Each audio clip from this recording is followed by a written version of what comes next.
जब हम नाराज़ हों तो हमें मनाने की बजाय खुद ही रूठ कर बैठ जाने वाले पति और 3-4 नंदे, वो भी कलेशी। जो ये वाला वीडियो था ना, इस पर आए हैं 117 कमेंट्स। इनके आज जवाब ढूंढने की कोशिश करते हैं। पिछला वाला वीडियो मुझे बनाने के बाद खुद भी लगा था कि मज़ा आया होगा, जिसने भी पूरा देखा होगा।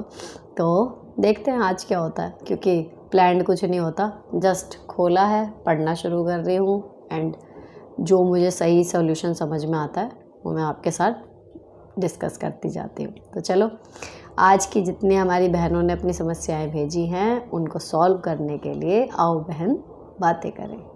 एक क्वेश्चन पिछले से रिलेटेड है कि आपने एक वीडियो में बताया था कि आप पर्पसली खुश रहती हैं। प्लीज़ इस पर थोड़ा डिटेल में डिस्कस करें। How to be happy. जब भी मुझे लो फील होता है तो लगता है लूप में फंस जाती हूँ। वैसे तो आपकी वीडियो को रिपीटेडली सुनने के बाद कुछ बेहतर फील हो जाता है। इसमें डिस्कस करने जैसा कुछ नहीं है, सब कुछ उस एक सेंटेंस में है कि मैं पर्पसली खुश रहती हूँ। जब मैं खुश नहीं हूँ, थोड़ी देर अपसेट रही किसी चीज़ के ऊपर, लेकिन मुझे पता है कि अगर मैंने अपने आप को उससे खींच के बाहर नहीं निकाला तो कोई नहीं है दुनिया में ऐसा जो मुझे उससे खींच के बाहर निकाल लेगा मेरे अलावा। और अगर मैंने नहीं अपने आप को खींचा तो मैं और गहराई में धंसती जाऊंगी। इसी बात पे बात हुई थी कि जो डिप्रेशन को छू के आया है बेहद भीतर से, उसको पता होता है कि डिप्रेशन कैसा लगता है। ऐसा लगता है ना जैसे आप डूब रहे हो, आपको सांस नहीं आ रही, लेकिन आपके जो आसपास के लोग हैं वो सब बैठे हुए हैं और कोई चाह के भी आपको ना तो खींच रहा है या खींच पा नहीं रहा। ऐसी सिचुएशन होती है डिप्रेशन। आप डूब रहे हो, हेल्प मांग रहे हो, कभी कह के कभी नहीं कह के, आपको खुद भी नहीं पता होता कितनी बार, लेकिन आपको हेल्प चाहिए होती है और कोई नहीं कर रहा होता। तो वो कंडीशन छू के मैं आई हूँ। इसलिए मुझे पता है कि अगर मैंने अपने आप को अर्ली स्टेज में किसी भी चीज़ के लिए बहुत ज़्यादा परेशान होने से नहीं रोका तो शायद मैं बहुत ज़्यादा इतना उसमें डूब जाऊँगी कि फिर उतनी रिकवरी मुश्किल होगी। तो इसलिए जब भी कोई चीज़ मुझे परेशान करती है, एडमिट कर लो कि हाँ ये चीज़ मुझे परेशान कर रही है, इस चीज़ की वजह से मुझे दुख हुआ। उस चीज़ को जड़ से काट के ख़त्म कर दो एट एनी कॉस्ट। क्योंकि अब मान लीजिए आप किसी बंदे से परेशान हैं, उससे आप अपना कनेक्शन बिल्कुल नाम मात्र का कर लीजिए, तोड़ सकते हैं रिश्ता, ऐसा है तोड़ दो। कोई ज़रूरत नहीं है लाइफ में ऐसे लोगों की जिनकी वजह से आपको सिर्फ स्ट्रेस हो, या 10 में से 1 बार आप उनके साथ खुश रह रहे हो, 9 बार वो आपको टेंशन दे रहे हो। सीधी सी बात, कोई प्रॉब्लम ऐसी है काम की जो अटक गई है और वो मुझे परेशान कर रही है, तो उसका हल ढूंढना शुरू कर देती हूँ कि क्या हो सकता है। परेशानी तो ये हो गई, अपनी परेशानी को आइडेंटिफाई करो, देन उसका इलाज करो। सिंपल सी है, जैसे बीमारी का होता है। तो अब मुझे पता है कि मुझे एक लूप में नहीं फंसना, इसलिए जैसे ही वो शुरू होता है कि मैं अपसेट हूँ या मुझे अच्छा नहीं लग रहा या मेरे दिमाग दूसरी दिशा में चल रहा है, मैं प्रोडक्टिव नहीं रह पा रही हूँ, मैं स्माइल कम कर रही हूँ, ये सब चीज़ें जैसे ही मैं नोटिस में आती हैं ना मेरे, तो मैं तुरंत उसको पर्पजली की हटा एक तरफ निकाला और जिन चीज़ों से मैं खुश होती हूँ उनमें करना शुरू कर दिया। और उस चीज़ के कारण पे पहुँच के कि क्यों हो रही थी वो चीज़ें, उनको जितना मुझसे हो सकता है उसको ख़त्म कर देती हूँ। और हर एक को यही करना चाहिए। आपकी हेल्प करने ना कोई नहीं आएगा जब तक आप खुद नहीं करोगे। सिंपल सी बात है। और हर एक की बात समझ में भी नहीं आती, ये भी बात होती है। बच्चे हैं, परेशान होते हैं, उनके माँ बाप समझा रहे हैं, उनके पास तो हैं ना माँ बाप, चलो मेरे पास तो माँ बाप हैं नहीं, है ना। पूरी दुनिया में कोई वेलविशर बचा ही नहीं। अब तो कंडीशन ये है कि जो हाँ मेरे खुशी को देख के खुश हो रहा हो, जो मेरे दुख को देख के दुख हो रहा हो, जब मैं दुखी हूँ या मैं हार थक जाऊँ तो मेरे सिर पे हाथ फिरा के कहे कि नहीं बेटा तू चल, मैं हूँ तेरे साथ, है ना। वो एक माँ बाप वाली जो फिगर होती है वो कोई है ही नहीं। तो फिर ऐसी कंडीशन में आप क्या करोगे? अगर माँ बाप की बात भी बच्चे को समझ में नहीं आती है, एक टाइम ऐसा आता है, तो ज़रूरी नहीं है कि आपको हर एक की बात समझ में ही आ जाए। और कुछ की ये है कि है ही नहीं कोई समझाने वाला। तो दोनों ही कंडीशन में आपकी हेल्प सिर्फ आप कर सकते हो। तो अपने आप को पहचानना सीखो कि मैं इस चीज़ से परेशान हो रही हूँ, या मैं अगर इस चीज़ से बाहर नहीं निकली तो उसके वर्स्ट जो परिणाम होंगे वो आएंगे। तो जब आपको ये एक आइडिया होता है ना, मान लो आपकी फ़िज़िकल कोई चीज़ है, आपको खट्टा खाने से मान लो कोई एलर्जी होती है, या आपको ठंडा खाने से बहुत जल्दी कोल्ड हो जाता है ना, या खाने की किसी चीज़ से सपोज़ करो गैस बन जाती है, हैं, या नंगे पैर चलने से आपकी एड़ियों में प्रॉब्लम होती है, होता है, आपको पता है कि ये करूँगी तो ये होगा, आप वो चीज़ अवॉइड करते हो ना। सेम चीज़ डिप्रेशन में, दुखी होना परमानेंट, किसी बात पे दुखी हो गए सुखी हो गए वो चलता रहता है, लेकिन दुख के सागर में कहना गोते लगाना वो डिप्रेशन होता है। तो अगर आपको पता है कि आपको डिप्रेशन हो सकता है तो आपके लिए वो एक बीमारी की तरह ही उसे मान के चलो कि अगर मैं खुश नहीं रही, अगर मैंने अपनी प्रॉब्लम को समय रहते नहीं सुलझाया तो मैं वहाँ चली जाऊँगी, इसीलिए मुझे उसे टाइम से सुलझाना पड़ेगा, है ना। तो वही वाली बात है, बस ये है पूरा इसका डिटेल में डिस्कशन कि मैं पर्पसली खुश रहती हूँ, इसका मतलब क्या है। जैसे किसी को अगर एक काम करने से कोई परेशानी बीमारी होती है तो वो उस चीज़ को अवॉइड करता है अपनी अच्छी सेहत के लिए, सेम है अपनी अच्छी मानसिक स्थिति के लिए, अपनी मेंटल हेल्थ के लिए। मैं डिप्रेशन में दोबारा ना गिर जाऊँ, इसलिए जब मैं परेशान होना शुरू करती हूँ तो मैं अर्ली स्टेज में ही उस परेशानी के कारण को ख़त्म करने की, अपने से दूर करने की कोशिश करती हूँ, पूरा जोर लगा के सारी चीज़ें एक किनारे रख के। नेक्स्ट, हेलो मेरे ब्रदर एंड फादर मेरी शादी के लिए अच्छा लड़का नहीं देख रहे हैं। मैंने जीवन साथी में अपनी आईडी बनाई है, मेरे घर से 2 किलोमीटर दूर ही एक हेड कांस्टेबल लड़का मिला है।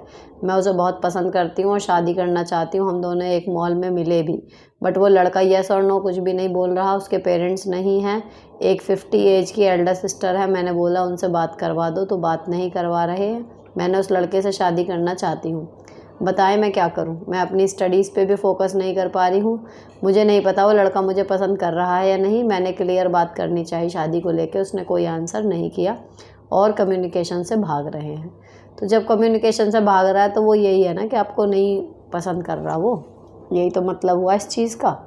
बाकी आप उनके जो डिटेल हैं वो अपने भाई को, पापा को बता सकते हो कि इस तरीके से एक लड़का जीवन साथी पे मैंने देखा था, अगर सही समझो तो बात करिए, और क्या पता ऑफिशियली ये लोग रिश्ता लेके जाएं तब कुछ बात आगे बढ़ जाए। लेकिन अगर उन्हें हाँ कुछ करनी होती तो पर्सनल जब आप मिले हो सब कुछ है तभी कर देते। तो सिंपली यही है कि वो इंटरेस्टेड नहीं है, लेकिन एक चांस आपके पास है कि फैमिली के थ्रू आप बात करवाओ।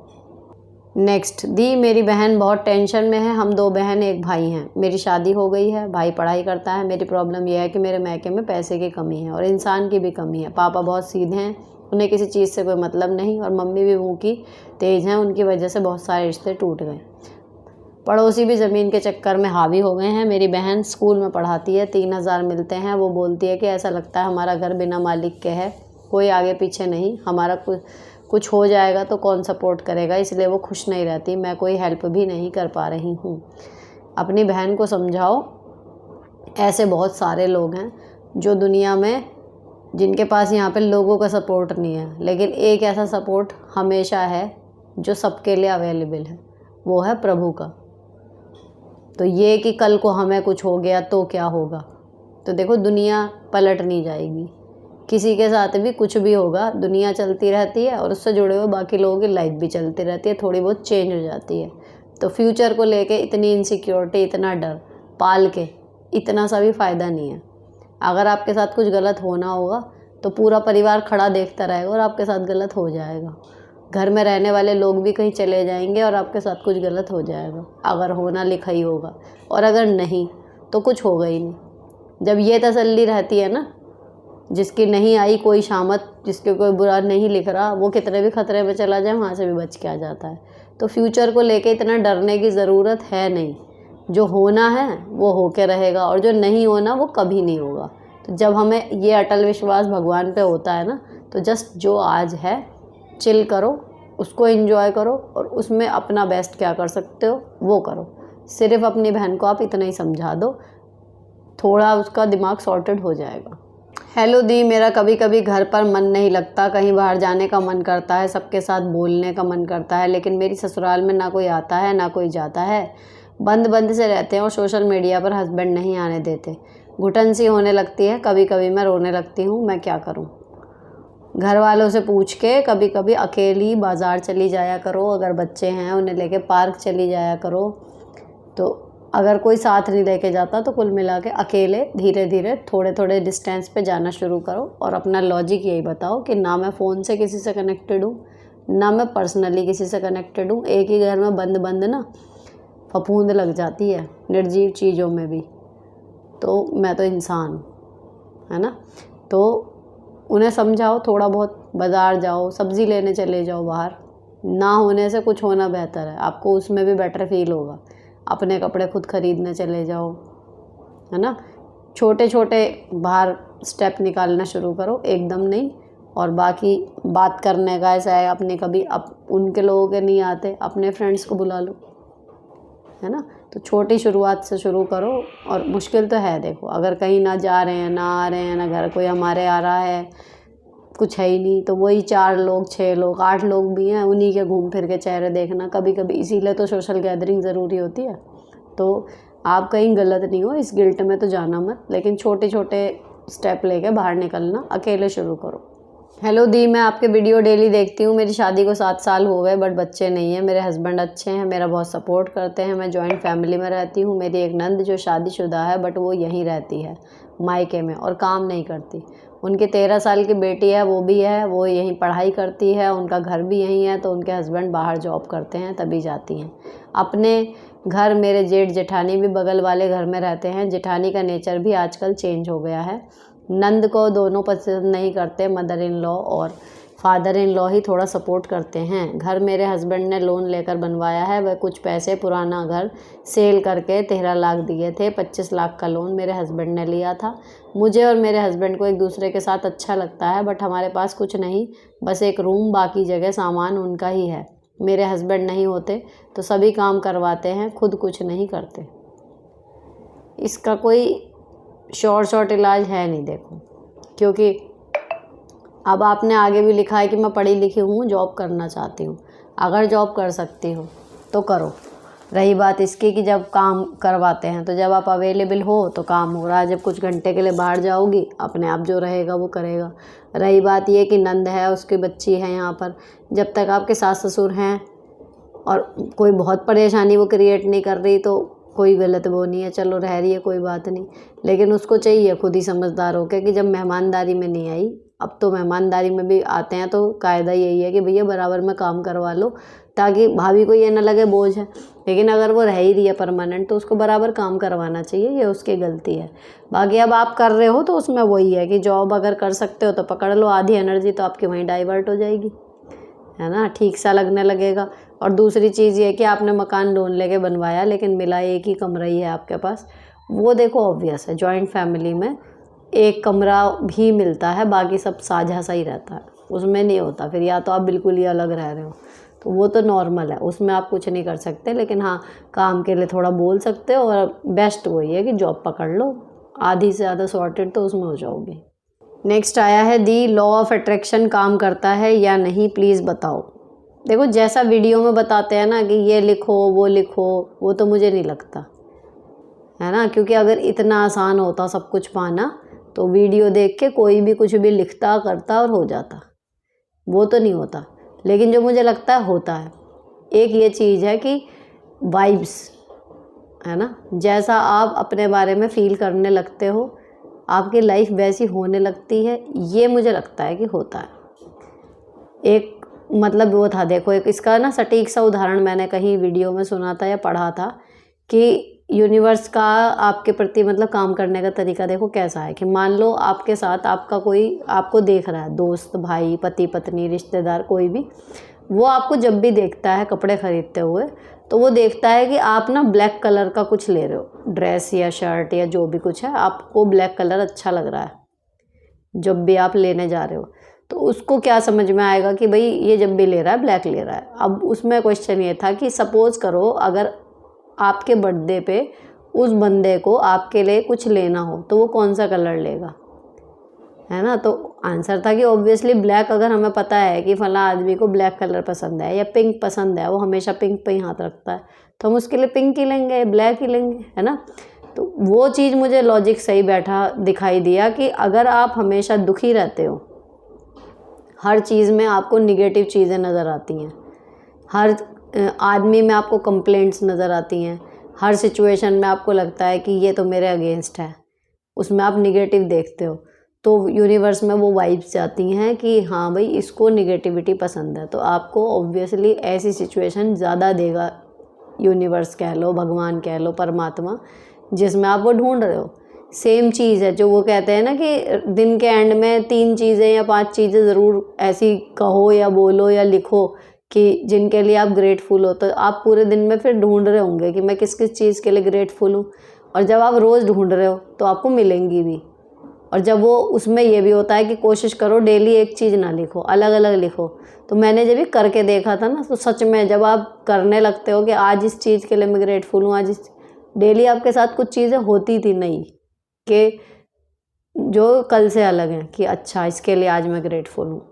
तो सिंपल ये है कि जैसा अपने बारे में फ़ील करोगे वैसी आपकी लाइफ एक्चुअल में बन जाती है। कोई कोई ऐसा होता है कि उसको ना राजा की तरह जीने की आदत होती है, भले वो कमा ना रहा हो। एंट एंड द ग्रेस ऊपर वाली स्टोरी जो थी, इस तरीके से बिना कमाए भी उसको राजा की तरह जीने की आदत होती है। तो आप देखो कि कई सारे लोग ऐसे हैं जो इतना स्ट्रॉन्ग होते हैं इस बिलीफ में, वो बिना कमाए भी उनका कुछ ना सेटिंग ऐसी हो जाती है कहीं से, जैसे कहीं ससुराल ऐसी मिल गई या कोई मतलब राख में से पैसे, इस तरीके से उनकी किस्मत ऐसी चमकती है, या कुछ भी कहो कि उनका वो जो लाइफस्टाइल है वो मेंटेन कर लेते हैं। बहुत कम ऐसे होते हैं जो बर्बाद हो जाते हैं। ऐसे ही वो होता है, मतलब जैसा आप अपने बारे में फ़ील करोगे, जैसा आप अपने बारे में सोचोगे कि मैं ये हूँ, वैसे आप बन जाते हो। ये है लॉ ऑफ अट्रैक्शन। यहाँ तक तो 100% मुझे लगता है काम करता है, लेकिन कागज़ पे ये लिखो और ये हो जाएगा, वो शायद नहीं होता, क्योंकि उसका मुझे नहीं लगता। लेकिन उसका भी पर्सनल वो बताऊं कि 5-7 साल पहले कुछ चीज़ें मैंने लिखी थी डायरी पे, पर वो पूरी सारी नहीं हुई। उनमें से कई जो हैं लेकिन वो पूरी हो गई। जब मैंने सडनली पुरानी अलमारी में से वो डायरी दिखी, तो मैं उनमें से देख रही थी कि 10 में से 4-5 चीज़ें पूरी हो गई। तो वो 4-5 ही हुई ना, बाकी नहीं हुई। तो ये नहीं कह सकते कि आपने लिखा छोड़ दिया तो हो ही जाएगा। लेकिन हाँ, फ़ील करने वाली बात है कि जैसा आप अपने बारे में फ़ील करते हो या हर सिचुएशन में जो चीज़ आप देख रहे हो वो होने की संभावना बढ़ जाती है।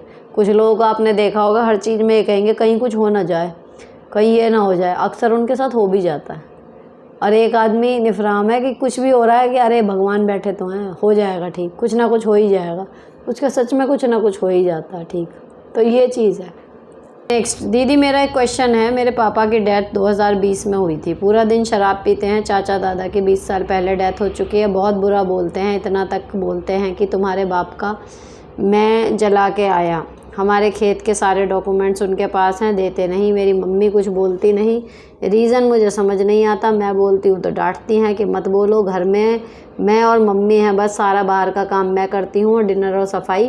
पूरा दिन शराब पीते हैं, एक मौका नहीं छोड़ते हमारे पैसे खाने का। कोई देखने वाला नहीं है, मुझसे जितना होता है उससे ज़्यादा करती हूँ। मम्मी बोलती हैं तुम अपना टाइम वेस्ट मत करो इनके पीछे, कुछ बन जाओ फिर बोलने लायक होगी। क्या करूँ, मेरी एज 23 है। बिल्कुल सही कह रही हैं आपकी मम्मी। और ना जाने वो क्या सोच के, यही है कि भाई कोई है नहीं सिर पे, है ना, कुछ और गलत ना हो जाए, इसीलिए वो आपको बिल्कुल सही कह रही हैं। और ये लाइफ में हमेशा काम आएगा कि खाली बोलने से कुछ नहीं होता, कुछ बोलने लायक बनो पहले, ताकि लोग आपकी बात सुने। ये रतन टाटा का शायद स्टेटमेंट था एक, जब उनके लाइफ के वो आते थे लेसन्स, कि लोगों को आपके आत्मसम्मान की रत्ती भर भी परवाह नहीं है। अपनी इमेज इतनी ऊंची बनाओ कि लोग आपको सुने, तब आप अपनी बात बोलो, तब वो कामयाब है बात। तो कोई आप चाहते हो, हर कोई चाहता है मेरी बात सुने, पर सुनते तो नहीं ना सबकी। तो कुछ बनो इस लायक कि लोग आपकी बात सुने, फिर बोलो। मैम मेरी 2 बेटियां हैं, मुझे यही चिंता होती है जब वो शादी करके चली जाएंगी तब मैं मेरे हस्बैंड अकेले हो जाएंगे, मेरा घर सूना हो जाएगा। दीदी आप कहती हैं बेटे भी बुढ़ापे के साथ नहीं रहते, लेकिन दी जिनके बेटे बिजनेस करते हैं वो तो साथ रहते हैं। मुझे यही चिंता है, मुझे ये बताएं मैं इस चिंता से कैसे निकलूं। फ्यूचर में बेटियों की शादी के जाने के बाद कैसे खुश रहूँगी, प्लीज़ दी बताइएगा। आपकी भी 2 बेटियाँ हैं, शादी के बाद चली जाएंगी, आपको इस बात की चिंता नहीं होती? मतलब चिंता इतनी हो रही है, मत करो शादी, रख लो लड़कियों को हमेशा के लिए घर पे। अरे भाई बच्चे हैं, अपना फ़र्ज़ निभा दिया, पाल दिया, पोस दिया, फिर वो अपनी लाइफ जिएंगे जाएंगे। रही बात इसकी कि देखो घर सूना हो जाएगा, तो वो तो मुझे पहली बार जब मैंने तुलसी विवाह किया था ना, अभी पिछले बार, मुझे उस दिन झटका सा लगा था। मैंने कहा यार अपने घर की तुलसी भी अगर नहीं होती तो उसमें लिखा था पूजा के विधान में कि वो आपको मंदिर में भेजनी पड़ेगी शालिग्राम भगवान के साथ, उस दिन मुझे हुआ ना बड़ा ज़ोर सा पड़ेगा यार, इतना कुछ किया और हमारी तुलसी जी भी जाएंगी।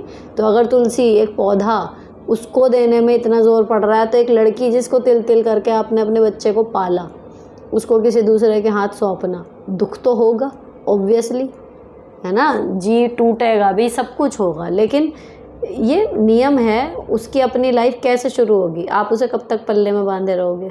आप सपोज़ करो दोनों जब चली जाएंगी, ऑब्वियसली घर से जब गेस्ट भी रह के जाते हैं अगर 4 दिन, तो घर सूना तो तब भी होता है, ये तो आपकी औलाद है।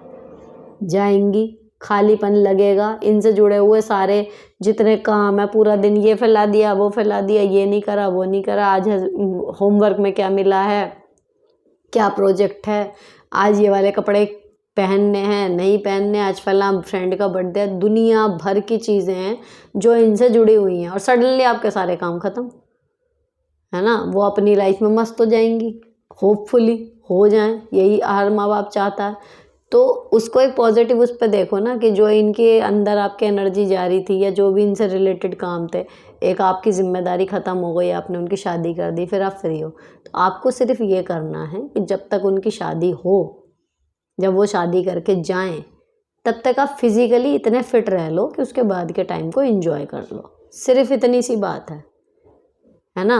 तो फिर आपके पास खाली टाइम होगा, आपकी जिम्मेदारियां पूरी हो चुकी, करो एंजॉय अपनी लाइफ। जो अब तक टाइम की कमी की वजह से नहीं कर पाए वो करो, बेटियों से बात कर लो जब लगे भाई याद आ रही है, कुछ भी है, बस बेटी सुखी रहनी चाहिए। आत्मा तब दुख मानेगी कि हमने अपना पाला पोसा बच्चा जिस घर में दिया वहाँ उसकी कदर ना हुई। जैसे यहाँ पे ये आ रहे हैं कमेंट इतनी लड़कियाँ। अब रही बात इनकी कि जी जिनके लड़के बिजनेस करते हैं वो तो साथ रहते हैं, उंगलियों पे गिन लो कितने घर हैं जो साथ रह रहे हैं ले और खुश भी हैं, है ना। तो या तो सास परेशान होगी बहू से, या बहू परेशान हो रही होगी सास से कि जी मेरा दम घुट रहा है। सुन नहीं रहे यहाँ पे कमेंट कितने आ रहे हैं। तो दूर से देखने में जो चीज़ें अच्छी लगती हैं ज़रूरी नहीं है कि वो हुई। कुछ सोच के, मैं तो हमेशा ये मानती हूँ, अगर मुझे 2 बेटियाँ दी हैं भगवान ने तो कुछ सोच के दी होंगी। मेरे लिए 2 बेटियाँ ही बेस्ट होंगी इसलिए दी हैं, मुझे इतना भरोसा है भगवान पे। अगर मेरे लिए बेटे अच्छे होते तो वो मुझे बेटे देता, सीधी बात है। तो अगर हमारे पास 2 बेटियां हैं, उनका प्रारब्ध है कि वो शादी करके दूसरे के घर जाएंगी, तो हमारे लिए यही बेस्ट था, इसीलिए भगवान ने ये लिखा है। ये मान के चलोगी तो कुछ नहीं होगा। बाकी रही बात सोने की और हरे भरे घर की, तो यार ये लाइफ है, फेज़ बदलते हैं। जब आप मान के देखो, जब आपकी गोदी में वो बच्चियाँ परमानेंट रही होंगी और फिर वो स्कूल गई होंगी 5-6 घंटे के लिए, 3 घंटे के लिए, 4 घंटे के लिए, उस टाइम लगा था ना सूनापन, वो भी तो था। फिर आदत पड़ गई और उस सूनेपन में मज़ा आने लगा। जब ये छुट्टी में रहती होंगी तो लगता होगा अरे दिमाग खा रही है। सेम कोई भी जाएगा घर से भैया, थोड़ा तो लगेगा, वो तो हमारे बच्चे हैं। लेकिन उसके बाद क्या, थोड़े दिन बाद आदत पड़ जाती होगी मुझे जो लगता है, और फिर जीना आ जाता है उनके बिना। अब हमें बस ये प्रार्थना करनी चाहिए वो अपने घर खुश रहें और हम अपना बचा खुचा बुढ़ापा बढ़िया निकाल लें, हमारा शरीर सही रहे। नेक्स्ट, मैं सेकंड डॉटर हूँ। बचपन में कभी कुछ नहीं मांगा, पर लगता है मेरी फैमिली मुझसे प्यार नहीं करती। रिसेंट मेरी बहन से लड़ाई हुई थी उसके फ्रेंड की वजह से, और जब मैंने उन्हें बताया तो मेरे पेरेंट्स ने कुछ नहीं किया, ना उनके फ्रेंड को समझाया। मैं यहाँ सब फाइनेंस मैनेज करती हूँ, पर मेरी बहन को जो चाहिए मिल जाता है। मेरा भाई उसको सपोर्ट करता है। मुझे जॉब करनी है, पर मेरे पेरेंट्स प्राइवेट जॉब करने नहीं देते। मेरे हेल्थ इश्यूज़ जैसे आईसाइट और एक्ने है, लेकिन मेरे पेरेंट्स डर्माटोलॉजिस्ट के पास नहीं ले जाते, और जब गए भी तो ट्रीटमेंट कंटिन्यू नहीं करने देते। मैं अपने पेरेंट्स से बहुत अटैच्ड हूँ, पर कभी उन्होंने मुझे इंपॉर्टेंस नहीं दी, चाहे फ्रेंड्स हो या रिलेटिव्स। मैं खुद को काफ़ी कंफ्यूज्ड और लोनली फील करती हूँ। मुझे एंजाइटी होती है, नींद नहीं आती, और कोई फ्रेंड्स भी नहीं हैं, क्योंकि मैं अपनी फैमिली पर फोकस करती हूँ। मे बी आप जो सोच रही हो वो सही हो, लेकिन मे बी आप जो सोच रही हो वो सिर्फ आपको लग रहा है। हो सकती है ये चीज़। कुछ बच्चे बहुत ज़्यादा सेंसिटिव होते हैं। एक बच्चे को उतना प्यार काफ़ी लगता है, दूसरे को उतना प्यार कम पड़ जाता है। जो आपकी बहन को वो इम्पोर्टेंस मिल रही है, ये है वो है, उसके और आपके नेचर में क्या डिफरेंस है। आप सेकंड डॉटर हैं तो वो आपसे बड़ी है, पहली लड़की है इसलिए प्यार है, या फिर छोटी है। क्योंकि अक्सर जो मंझला बच्चा होता है ना, वो कहीं ना कहीं सफ़र करता है। पहला इसलिए मज़े में रहता है कि भाई पहला बच्चा है, उसे सब प्यार ज़्यादा कर रहे होते हैं। छोटा इसलिए कि जो छोटा है, तो अक्सर जो मिडिल वाला बच्चा रहता है ना, वो बीच में रह जाता है। उसको ना इधर से मिलता प्यार ना उधर से, हो जाती है चीज़ें। लेकिन मैं आपको बताऊं, बी प्रैक्टिकली स्ट्रॉन्ग। हम किसी के प्यार के बिना भी लाइफ सर्वाइव कर सकते हैं। और जब हम ये समझ जाते हैं और अपनी लाइफ में कंटेंट हो जाते हैं, अपने आप से आप खुद प्यार करो, खूब प्यार करो। अगर आपको एक्ने का अपना ट्रीटमेंट करवाना है, पैसे नहीं हैं और ये जॉब भी नहीं करने दे रहे, सबसे पहले तो वही है कि जॉब क्यों नहीं करने दे रहे, उस पर बात करके अपनी जॉब करो। फिर 4 पैसे आपके हाथ में आएंगे। आपको जो करना है अपने पैसों का अपने ऊपर वो खर्च करो। कुल मिला के जब आप अपने आप में बिजी हो जाओगी ना, तो फ़र्क नहीं पड़ता कि हमें कौन प्यार कर रहा है और कौन नहीं कर रहा। और जब तक हम खुद से प्यार नहीं करते ना, दूसरों से प्यार की उम्मीद करते हैं, तब तक हमारा दिमाग ख़राब रहता है। कभी हम इसके मुंह देख रहे होंगे, कभी हम उसके हाथ पैर जोड़ रहे होंगे। आज को माँ बाप हैं, आपको लग रहा है मुझे प्यार नहीं करते, बाकी 2 करते हैं। कल को शादी हो जाएगी, हो सकता है पति के साथ भी यही इशू कि जी जैसा मैं चाहती हूँ वो ये मुझे प्यार नहीं करते। ये आगे कंटिन्यू ही होता रहेगा। इस समस्या का सबसे बड़ा इलाज यही होता है कि आप अपने आप से प्यार करना सीखें, अपने पैरों पे खड़े होएं, अपनी ज़िम्मेदारी, अपने जितने भी काम हैं 99% खुद करने की कोशिश करो। जब आप अपने आप में अपनी पर्सनैलिटी को इम्प्रूव करने में इतने व्यस्त हो जाते हो ना, आपको अपने आप को ही प्यार करने से फुर्सत नहीं होती, तब आप दूसरे की तरफ देखते ही नहीं। और फिर सरप्राइजिंगली काफ़ी लोग आपसे प्यार करने लगते हैं। तब आपको फ़र्क ही नहीं पड़ रहा होता। अगर उन्होंने थोड़ा सा भी कुछ अच्छा कहा ना, तो आपको बोनस लग रहा होता है, क्योंकि आप एक्सपेक्ट ही नहीं कर रहे कि वहाँ से कुछ आएगा। तो आपके बहन भाई का क्या चल रहा है, आपके मम्मी पापा, आपको लग रहा है, वैसे ऐसा होता नहीं। हर बच्चे को लग रहा होता है कई बार कि फ़र्क है। सास ससुर बेटे बहू में करते हैं, प्रत्यक्ष दिखता है। लेकिन माँ बाप बच्चों में करते हैं, वो 19-20 होता है कि किसी को कम प्यार, किसी को ज़्यादा, लेकिन निगलेक्ट वो किसी को नहीं करते। अगर ऐसा होता है ना, तो वो कोई ना कोई बड़ी वजह होती है, कई बार फाइनेंशियली या कुछ और। लेकिन इसका प्रैक्टिकल इलाज आपके लिए यही है, अपनी अटैचमेंट, अपना झुकाव, अपनी एक्सपेक्टेशन थोड़ी उधर से कम करके अपने ऊपर केंद्रित करो। अपने आप पे काम करो, खुद से खुद प्यार करो। बाद में दूसरे से उम्मीद करो कि वो मुझसे करेगा। जब आप अपना ध्यान खुद ही नहीं रख रहे, आप अपने आप से खुद ही प्यार नहीं कर रहे, तो दूसरा कोई क्यों करेगा। ये होता है सिंपल सा लॉजिक। पहले खुद को तो प्यार करो, तब तो कोई और आपसे करेगा। तो आप ना अपनी जॉब या जो भी कुछ है वो अपनी लाइफ को ट्रैक पे लाने के लिए जॉब पकड़ो, और उसके बाद फिर जो करना है अपने पैसों से उससे करना शुरू करो। फैमिली को सपोर्ट करना उन्हें करो। तो ये टेंशन ही ख़त्म कि जी इसे यूँ ही मिल रहा है, मेरे को मेहनत करनी पड़ रही है। अरे हैं मेरे पास पैसे, मैं अपने पैसों से खर्च करूँगी, तू मांगे हुए पैसों से ले ले, बस।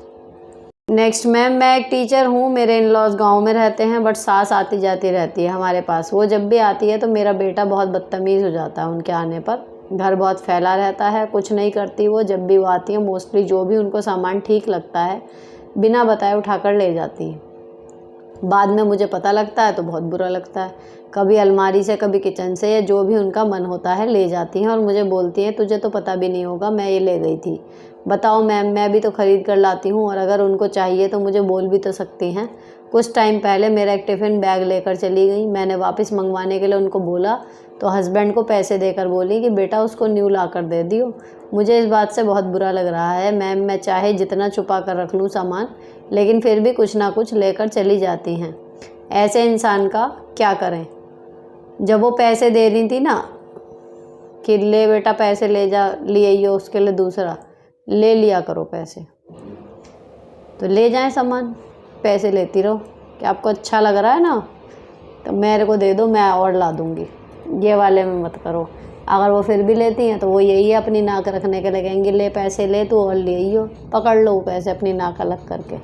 अपने आप आपका काम हो गया, बस अपना ले लो, दूसरा ले जाने दो उन्हें। लेकिन अगर ऐसे ले भी जा रही हैं तो वही है, चोरी है। अब उसको वही है ना, सासू माँ क्या ही कहोगे उन्हें। तो पैसे दे रही हैं तो पैसे ले लिया करो। लेकिन ये है, अब इसमें जो आपने जोड़ा है ना कि हस्बैंड को लगता है मैं ही गलत हूँ, तो उनसे बोलो कि प्लीज़ एक्सप्लेन कैसे हूँ, क्योंकि मेरे को समझ में नहीं आ रहा वो क्या कह के आपको गलत ठहराते होंगे। तो उनसे ही पूछो कि प्लीज़ एक्सप्लेन कैसे गलत हूँ। चलो, मैम मेरी बहन है जिसकी शादी को 2 साल हो गए हैं, उनका फिज़िकल रिलेशन नहीं हो पाता क्योंकि लड़के के अंदर कमी है, उसके पास पैसा भी नहीं है इलाज कराने को, तो क्या करना चाहिए? डिवोर्स लेना चाहिए या सत्संग के लिए थोड़ी शादियां करिए, और क्या करोगे? नेक्स्ट, दुनिया में कितना गम है, मेरा गम कितना कम है। सबके लाइफ में परेशानी है और मैं सोचती थी कि मैं सबसे बड़ी दुखियारी हूँ। जी, खुशी हुई कि आपको ये अंदाज़ा हो गया। जब हम औरों की परेशानी देखते हैं ना, तो कई बार सच में लगता है कि हम इतनी सी परेशानी पे इतना आय कर रहे थे, लोग ज़ख्म लिए घूम रहे हैं। नेक्स्ट है, मैंने आपके बताए अनुसार वो दोनों तरह के सीरम बनाए थे 10-15 दिन पहले। इनकी 5-7 दिन ही लगाया होगा, मेरी स्किन एक्स्ट्रा ड्राई हो गई, लिप्स के अराउंड स्किन खुरदुरी हो गई है, स्पेशली चिन, पूरा फेस इतना ड्राई हो रहा है। मुझे पल पल में मॉइस्चराइज़र लगाना पड़ रहा है, कुछ देर बाद फिर से ड्राई हो जाता है। हैंड्स भी सेम हो गए क्योंकि मैं हैंड्स पे भी लगा लिया करती थी फेस वॉश करते ही। खाल इतनी खिंच रही है जैसे विंटर हो, बहुत बेकार अनुभव रहा मेरा। तो मैं बताऊं, आपने 110% मुझे लगता है विटामिन ई मिस करा है, क्योंकि एक बार मेरे से ये गलती हुई थी। मैंने एलोवेरा जेल मिलाया और विटामिन ई का कैप्सूल नहीं डाला। सेम जो आप बता रहे हो ना, ये मेरे साथ हुआ था, और मैं उसको ठीक करने के लिए और लगाए जा रही हूँ। दिन में 2 बार की जगह 3 या 4 बार फेस वॉश कर रही हूँ। जितना मैं लगा रही हूँ ना, मेरी स्किन उतनी ख़राब हो रही थी। और मेरे घर में भी शादी थी, और उस शादी में मैंने कैसे अटेंड किया ना, मेकअप कैसे मैंने झेला है उस दिन, उस रात को तो आग सी निकल रही थी। वो तो बाद में जिनसे पूछ के मैं बनाती थी, ये वो जो मुझसे पहले लगाती थी, ऐसी बातें चल रही थी। तो सिंपल मैंने कहा कि विटामिन ई का कैप्सूल डाला था, मैं कहा नहीं वो ख़त्म हो रहा था, मैंने मिस कर दिया। तो सिंपल है, अगर एलोवेरा जेल बिना विटामिन ई के लगाओगे तो वो यही होता है। एक बार आप ट्राई कर लेना, मुझे तो वही लग रहा है। और अगर वो भी डाला है, विटामिन ई भी डाला है और एलोवेरा भी है, एलोवेरा हो सकता है बहुत ज़्यादा डाल दिया, ये कम डाला है, लेकिन अगर सब कुछ उतना ही परफेक्ट है और फिर भी नहीं हो रहा, तो भैया फिर घड़ी की चौथाई में छोड़ दो, शायद आपको सूट नहीं कर रहा फिर। नेक्स्ट, मेरी शादी को 1 ईयर हुआ है, मेरी फैमिली में हस्बैंड और सास हैं, मैं बैंकिंग एग्ज़ाम की तैयारी कर रही हूँ, 28 साल की हो गई हूँ। सास टॉक्सिक है, मेन काफ़ी ख़राब रखती है, पूरा काम करती हूँ फिर स्टडी के टाइम निकलती हूँ, ऐसे में टाइम नहीं मिल पाता। मैं किसी के पास बैठूँ टाइम पास करूँ, बट वो चाहती है कि बस उसकी सुनो, वहीं बैठे रहो, नहीं करो। हस्बैंड को सुनाती है, ननंद भी उनका ही साथ देती है। बीमार होती हूँ तो घर भेज देते हैं। क्या करूँ, मेरा फ़र्ज़ भी पूरा हो और मैं स्टडी भी कर पाऊँ। आप अपना फ़र्ज़ आप पूरा कर रही हो, अब वहाँ बैठ के बातें चकरने के लिए नहीं है आपके पास टाइम, नहीं है। अब उसमें उनका मुँह बन रहा है तो बनने दो, बने हुए को बिगाड़ो मत बिल्कुल भी। पति से कहें, नंद से कहें, तीनों मिलके आपस में, आपका ही टॉपिक हो रहा है, उनका एंटरटेनमेंट हो रहा है ना, तो कभी ज़्यादा बोलें तो कह दो भाई आपको तो बातें मिल ही रही है ना करने के लिए, चाहे पॉइंट मेरे ही हैं, लेकिन मेरे पास नहीं है टाइम। फ़िलहाल मेरी प्रायोरिटी नौकरी है, तो मैं पहले पढ़ लूँ, जब कुछ बन जाऊँगी तब टाइम टेबल बनाऊँगी, उसमें आधा घंटा आपके साथ बातें करने का भी रखूँगी ज़रूर। मैम आपने पहले भी मेरा क्वेश्चन लिया था, आपके जवाब ने मेरी लाइफ को पॉजिटिविटी से भर दिया है। सच मैम, इतनी अच्छी सलाह तो किसी अपने ने भी नहीं दी है कभी। अब आई हैव 2 क्वेश्चंस। एक, डॉटर की शादी के लिए कितने पैसे अलग रखने चाहिए? I am a social outcast ma'am, I have no way of knowing this की अप्रॉक्स कितना अमाउंट अलग रखना चाहिए। सेकंड क्वेश्चन, मैं मेरे हस्बैंड के अब भी पैसे इन्वेस्ट करती हूँ, ये एक ही रीज़न है that I talk to him. क्या मैं इन्वेस्ट करना, उनको हेल्प करना बंद कर दूँ? एक मन करता है वो पैसा तो मुझे या मेरे बच्चों को ही मिलेगा, फिर लगता है हम दोनों में 1 ईयर का एज डिफरेंस है, शायद मेरे काम भी ना आए, एक काम ख़त्म हो जाएगा if I stop doing investment for him. First question कि आपकी डॉटर के लिए कितने पैसे अलग रखने चाहिए। देखो, शादी का कोई सिर पैर नहीं होता, हर आदमी अपनी गुंजाइश के हिसाब से खर्च कर रहा है। सलाह ये होती है कि भैया इतना मत खर्च करो कि आपके आने वाले कई साल कर्जा चुकाने में बीत जाएं, बच्चे के हाथ कुछ लगना नहीं, तमाशे में एक रात में सब खत्म हो जाता है ना। तो जो आप इजीली मैनेज कर सको उतने पैसे होते हैं। जैसे अभी हमारे यहाँ जो मिडिल क्लास जिसमें मैं रह रही हूँ, मैं अपनी बताऊँ तो ये वाली हमारे यहाँ पे शादियाँ जो एवरेज हो रही हैं, मान के चलो 17 से 20 लाख के बीच में एक नॉर्मल सी शादी हो रही है, जिसमें एक 4 पहिया वाहन दिया जा रहा है, एक बैंकेट हॉल में शादी हो रही है, इस तरीके का चल रहा है, ठीक है। बाकी अगर कल को मैं 20 की जगह 30 लाख की या 40 लाख की भी शादी कर दूं तो कौन सा मेहमान खाने को मना कर जाएंगे? सब कुछ उन्हें अच्छा भी लग गया मान लो, 40 प्रोडक्ट मैंने बनवा लिए, 40 में से एक भी कम लग गया, वो उसे भी कह जाएंगे हाँ बाकी तो ठीक था, उसमें ज़रा सा ये था, कुछ भी मैं कर लूँ। उसके बाद वो 40 लाख मेरे बच्चे के हाथ कुछ नहीं आना, सिवाय उसके वो लहंगे पहनगे के या वो जो जो जेवर पहन लेगी, ठीक है, उसके हाथ कुछ नहीं आना। वो सब बैंकेट हॉल और ये वो लेना देना सब निपट जाएगा। तो मेरी अपनी गुंजाइश है कि मैं कितना खर्च करूँगी। अगर मेरे पास हैं 80 लाख तो मैं 40-40 लाख एक की शादी में खर्च कर दूँगी, नहीं है 40 ही हैं तो मैं 20-20 करूँगी, ठीक है ना। तो इसका कोई सिर पैर नहीं होता।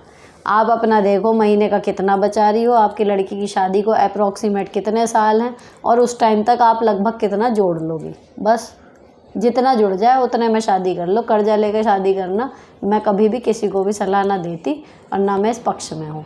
दूसरा कि आपके जो हस्बैंड के आप इन्वेस्टमेंट कर रहे हो, देखो हस्बैंड के साथ बिल्कुल बेकार रिश्ता पर्पजली क्यों ही करोगे।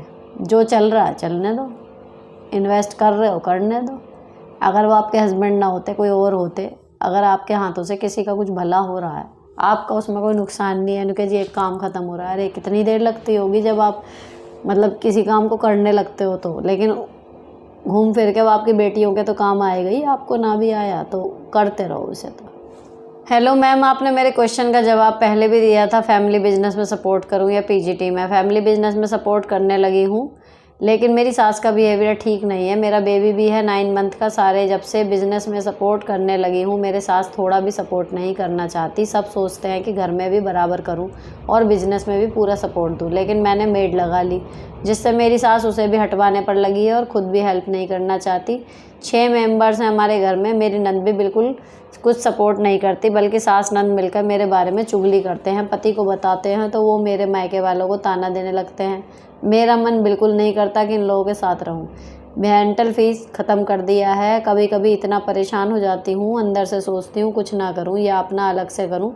इन लोगों के साथ मेरी पटरी नहीं खाती। मुझे अपना अलग भी करूँ तो ये सब ताने देते रहते हैं। मैं चाहती हूँ कि मेड लगी रहे और मैं अपना खुद से करूँ कुछ, और बच्चा खुचा सारा काम मैं संभाल लूँ। लेकिन मेरी सास कहती है अगर बिज़नेस में सपोर्ट नहीं करोगी तो मेड भी हटवा देंगी। सारा काम मुझे ही करना है, प्लस बेबी संभालना तो रहता ही है। ऐसे में कैसे डील करूँ इन सबको और क्या करना सही रहेगा? प्लीज़ मैम रिप्लाई ज़रूर करना, कहीं मेरी ज़िंदगी इन लोगों के साथ ख़राब ना हो जाए, लास्ट में कुछ हाथ ना लगे। Please ma'am request to you. Maid लगेगी या नहीं लगेगी ये डिसीजन सास का क्यों है? काम आप कर रही हो, है ना, तो वो काम आपको खुद करना है या मेड से करवाना है, ये डिसीजन तो टेक्निकली आपका होना चाहिए पहली चीज़। लेकिन चलो वो ले रही हैं तो अगर मेन वो वही है, अगर बिजनेस कर रहे हो तो बच्चा नहीं संभाल रहे, मेड लग रही है। अगर आप अपनी पढ़ाई करके कुछ करने की सोचोगे तो ना बच्चा संभलेगा ना मेड लगेगी, फिर वो वही है। तो कुल मिला के उनका ये है सीधी इंटेंशन कि अपना तो आप कुछ करो ही ना, वो तो बिल्कुल क्रॉस है। प्लस बिजनेस भी करो तो मज़े में ना आ जाओ, वहाँ भी करके अपना घर में भी करते रहोगे, है तो घर के घर में। कुल मिला के मैक्सिमम काम आपसे लेना चाह रहे हैं बस, है ना। उनको काम कराया चाहिए, वो ये नहीं चाह रहे कि किसी भी तरीके से आपको आराम मिले और आप कुछ लाइफ में आगे कर ना लो, तो वो आपके लिए अड़ंगे लगा रहे हैं। मेन बात ये है जो समझ में आ रही है। अब उन अड़ंगों को कैसे हैंडल करना है ये डिपेंड करता है आपकी हिम्मत पे। अगर तो आपको लगता है कि आप टीजीटी कर सकती हो, ठीक है ना, सीधे बोल दो नहीं हटेगी मेड और लगी रहेगी। नहीं तो अगर वो मेड हटा देते हैं ना, हटाने दो, आप उतना काम करो ना जितना आपसे हो रहा है। क्यों करना है आपको पिच परफेक्ट? नहीं हो रही सफाई फिर डेली ना हो, हफ्ते में एक बार झाड़ू लग रही है लगते रहे। जो काम आपके लिए ज़रूरी है आप वो करो ना फिर पहले, क्योंकि बात वही है जो डर आपको सता रहा है। फिर वही लॉ ऑफ अट्रैक्शन वाला कि ऐसा ना हो कि सब कुछ ख़त्म हो जाए एंड में हाथ कुछ न लगे, तब क्या करोगे? मुंह तो इनके तब भी बनेंगे। हमेशा से बात वही होती है ना कि सारी ज़िंदगी औरत उन 4 ससुराल वालों को खुश करने में लगी रहती है, अपने आप को सुहा कर देती है, फिर एक दिन मरने वाले टाइम पे आ जाती है, 4 लोग फिर भी खुश नहीं हुए, तो हाथ पल्ले क्या लगा? कुछ नहीं। तो इससे बढ़िया जो ओरिजिनली आप करना चाह रहे हो वो करते रहो, उसके साथ कोई खुश रह लेता है बहुत बढ़िया, नहीं रहता भाई तेरी खुशी की जिम्मेदारी फिर हमारी नहीं है। आदमी अपनी लाइफ तो सॉर्ट करेगा। अगर वो टीजीटी कर सकता है, नौकरी ले सकता है, पढ़ा सकता है, अपने पैरों पर खड़ा हो सकता है, क्योंकि तुम्हें घर में मेड नहीं लगानी, क्योंकि तुम्हारे घर का काम रुक जाएगा, इसलिए वो ना करे हैं। एक पढ़ा लिखा टीचर बनने लायक बंदा घर में खाना पीना झाड़ू पोछे इनमें रह जाए, वो ना करे, क्यों जी मेरी सास को बुरा लगेगा, है कोई लॉजिक? अब लगेगा, लगता रहे। तो ऐसे में फिर अनपढ़ बहू लेनी चाहिए ताकि उसके कुछ वही ना हो आगे एम्बिशन। लेकिन अब ले ली तो अब आपको देखना है भैया अपने घर के लिए आप आदर्श बहू का टैग लोगे कि कोई नाराज़ ना हो, या फिर आपको जो अपनी लाइफ में सही लग रहा है आप उसको करने के लिए थोड़ा सा आगे बढ़ोगे। क्योंकि जब आप अपने बारे में सोचोगे तो आसपास के लोगों को तो बुरा लगता है, वो ऑब्वियस है। लेकिन आपकी नौकरी लग जाएगी कल को तो आपके बच्चों के लिए, आपके पति के लिए अच्छा ही रहेगा उसमें। हेलो दी, इस टाइम मेरी प्रेगनेंसी है, 8 मंथ कंप्लीट होने वाला है, 9th स्टार्ट है, मेरा टीजीटी का पेपर लगा है 14-15 में। अब मुझे नहीं समझ आ रहा मैं क्या करूं, क्योंकि मैं पूरा टाइम बेड रेस्ट पे थी, तब तो पढ़ाई भी हो जाती थी। अब जब से 8वां महीना लगा है बैठने उठने में प्रॉब्लम होने लगी है। मेरे हस्बैंड पंजाब में है, छोटी नंद सास की हेल्प करने आ रही है। मुझे समझ नहीं आ रहा कैसे तैयारी करूं और अपना भी ध्यान रखूं। मेरी मम्मी भी आना चाहती हैं क्योंकि अब सब आ जाएंगे तो पढ़ाई कैसे मैनेज करूंगी, और प्रेगनेंसी डेट भी 7 से 19 मई तक की है। Please suggest me what I do please. भैया जितना हो सके हो जाए, कोई चीज़ टालने वाली होती है, कोई चीज़ नहीं होती। मैं हमेशा कहती हूँ कि अगर पेपर है, तैयारी कर रहे हो तो टॉप प्रायोरिटी वो है, लेकिन अब सामने प्रेगनेंसी और डिलीवरी है तो टॉप प्रायोरिटी वो है। तो पहले आपका शरीर, आपका बच्चा वो है, उसके साथ आप जितना कर पाओ बस उतने में आप तैयारी करके पेपर दे दो। वैसे तो जब 8 महीने प्रिपरेशन करी है तो लास्ट के 1 महीने बहुत ज़्यादा नहीं भी हो पाई, तो वो सब रहता है दिमाग में, तो कर लोगे। तो लेकिन उतना स्ट्रेस मत लो, क्योंकि प्रेगनेंसी में स्ट्रेस लेना आपके बच्चे के लिए, आपके लिए नुकसानदायक होएगा। इस टाइम पे आपकी पहली प्रायोरिटी आपका बच्चा है। अगर हो गया माँ सिलेक्शन ठीक है, नहीं तो फिर बाद में अगले साल देखना, और क्या है। हेलो मैम, मैंने कई सवाल आपसे किए, उनके बेहतरीन जवाब मिले, इसलिए थैंक यू। अब मेरा क्वेश्चन ये है, मेरे 2 बच्चे हैं, 7, 3 साल का, 3 साल का। बच्चे की हमेशा तबीयत ख़राब रहती है, 7 और 3 का होगा, 3 साल वाले की हमेशा तबीयत ख़राब रहती है। इलाज भी बहुत कराया, डॉक्टर बोलते हैं बड़े होने पर ही दिक्कत जाएगी। मेरा एग्ज़ाम है पीजीटी का, अब मैं कंसंट्रेट नहीं कर पा रही हूँ, एग्ज़ाम पे ध्यान दूँ या बच्चे पर? बच्चे पर इतना भी क्या ध्यान देना है, वो तो अगर बीमार हुआ है, डॉक्टर ने दवाई दी है, आपको उसे टाइम टू टाइम दवाई देनी है, खाने पीने में जो परहेज़ बताया है वो करना है उसका, या जो स्पेशल खिलाना है वो बना के देना है। तो इस काम में हार्डली आपका आधा घंटा एक्स्ट्रा जाएगा बस। लेकिन दिमाग से उसकी वो हटा दो, क्योंकि आपके सोचने से वो जल्दी ठीक नहीं हो जाएगा। सिर्फ अपने आप को ये बोलते रहो, हाय मेरे बच्चे को ये हो गया, हाय मेरे बच्चे को ये हो गया। बच्चा स्पीड उतनी से ही सही होगा जब वो दवाई खाएगा जितने दिन डॉक्टर ने बोला है। तो अपने दिमाग का स्पेस खाली रखो। टाइम टेबल में आधा घंटा लगेगा क्योंकि उसको दवाई देनी है, खाने पीने का ध्यान रखना है। एक्चुअली तो यही कर सकते हो आप, और इसी से वो सही होगा। तो इतने सॉर्टेड हो जाओ। कौन सा आप हमेशा के लिए उसको बिल्कुल अकेला छोड़ के जा रहे हो? जस्ट एक एग्ज़ाम है तो पहला एग्ज़ाम प्रायोरिटी है ना। बच्चा पिछले क्वेश्चन में पेट में था, बच्चे और माँ की जान अटकी हुई है अभी। तो मैंने अभी बोला कि एग्ज़ाम छोड़ो, जितना हो जाए उतना कर दो, बच्चे के लिए अपने देखो। लेकिन अब आपका बच्चा सुरक्षित बाहर है, आप अलग हो उससे एक यूनिट। अब वो बीमार है, उसमें आपसे ज़्यादा काम डॉक्टर का है जो दवाई दे रहा है, आपका काम सिर्फ वो दवाई खिलाने का है। तो अब आपको मैं यही बोलूँगी कि उसको जो दवाई खाने का वो है वो ठीक, बाकी अब अपने एग्ज़ाम पे वो प्रायोरिटी है अब आपकी। I am a government officer. My office time is 9 to 7. My younger son is in 12th class and preparing for IIT. He is good in studies but he is distracted due to online games, due to which he is not able to give his 100%. Despite our all efforts, he plays games without telling us. His eyes are also getting weak. What to do? We both are busy with our jobs. जिस चीज़ में game खेलता है, phone वोन, भैया उसे strictly आपको मना करना पड़ेगा, और उसको बैठ के उसके डिसएडवांटेजेस आपको बताने पड़ेंगे कि दिमाग की जो क्षमता होती है उसको कम कर देते हैं ये ऑनलाइन गेम्स। ये बहुत बड़ा है, आपको चाहे 1-2 दिन की लीव लेके उसके साथ टाइम स्पेंड करना पड़े या कुछ भी है, रोक लोगे अर्ली स्टेज में रुक जाएगा इसका, वरना अंत नहीं है, बच्चा ख़राब हो जाएगा बिल्कुल। मैंने अभी इन्हें ना बिल्कुल जितना थोड़ा बहुत गेम खेलती थी करते करते इन्होंने बढ़ाना शुरू कर दिया था। असर नंबरों पे भी दिखा, लेकिन सबसे ज़्यादा इनकी कंसंट्रेशन पावर पे दिखा मुझे असर। किसी भी चीज़ में जल्दी डिस्ट्रैक्ट होने लगी थी। तो ये शॉर्ट्स और ऑनलाइन गेम्स, ये भैया बहुत ख़तरनाक चीज़ है बच्चों की लाइफ में। और मतलब सोच के देखो, हमसे ज़्यादा मुश्किल बचपन है इन लोगों का। हमारी लाइफ में इतने डिस्ट्रैक्शन तो नहीं थे, था ही नहीं कुछ एंटरटेनमेंट के नाम पे। जो एंटरटेनमेंट है वो फिज़िकल मेंटल खेल थे जिनमें और ग्रोथ ही होती थी हम लोगों की। इनके लिए कितना मुश्किल है उस फ़ोन से छुटकारा पाना। इतने डिस्ट्रैक्शन भरे पड़े हैं बेचारों की लाइफ में। इनकी लाइफ हमसे ज़्यादा टफ़ है अगर देखो तो। आपसे बहुत कुछ बताने का दिल करता है अपनी लाइफ के बारे में, लेकिन कहानी बहुत बड़ी है और क्राइम पेट्रोल से कम नहीं है। प्रॉब्लम सॉल्व करने के लिए सब कुछ कर चुकी हूँ, पर मैं एक टॉक्सिक और साइको आदमी के साथ रिश्ते में हूँ जो अपने साथ मुझे भी पागल कर चुका है। पहले अपने पेरेंट्स के लिए ज़िंदा थी और अब अपने टोडलर बच्चों के लिए। लानत है मुझ जैसी ज़िंदगी पर। देखो, कहना आसान है, अब कई लोग ये कहेंगे, लेकिन जब आप खुद अपनी लाइफ को लेकर ये शब्द बोल रही हो कि लानत है ऐसी ज़िंदगी पर, तो सच में लानत भेज दो ऐसी ज़िंदगी पर।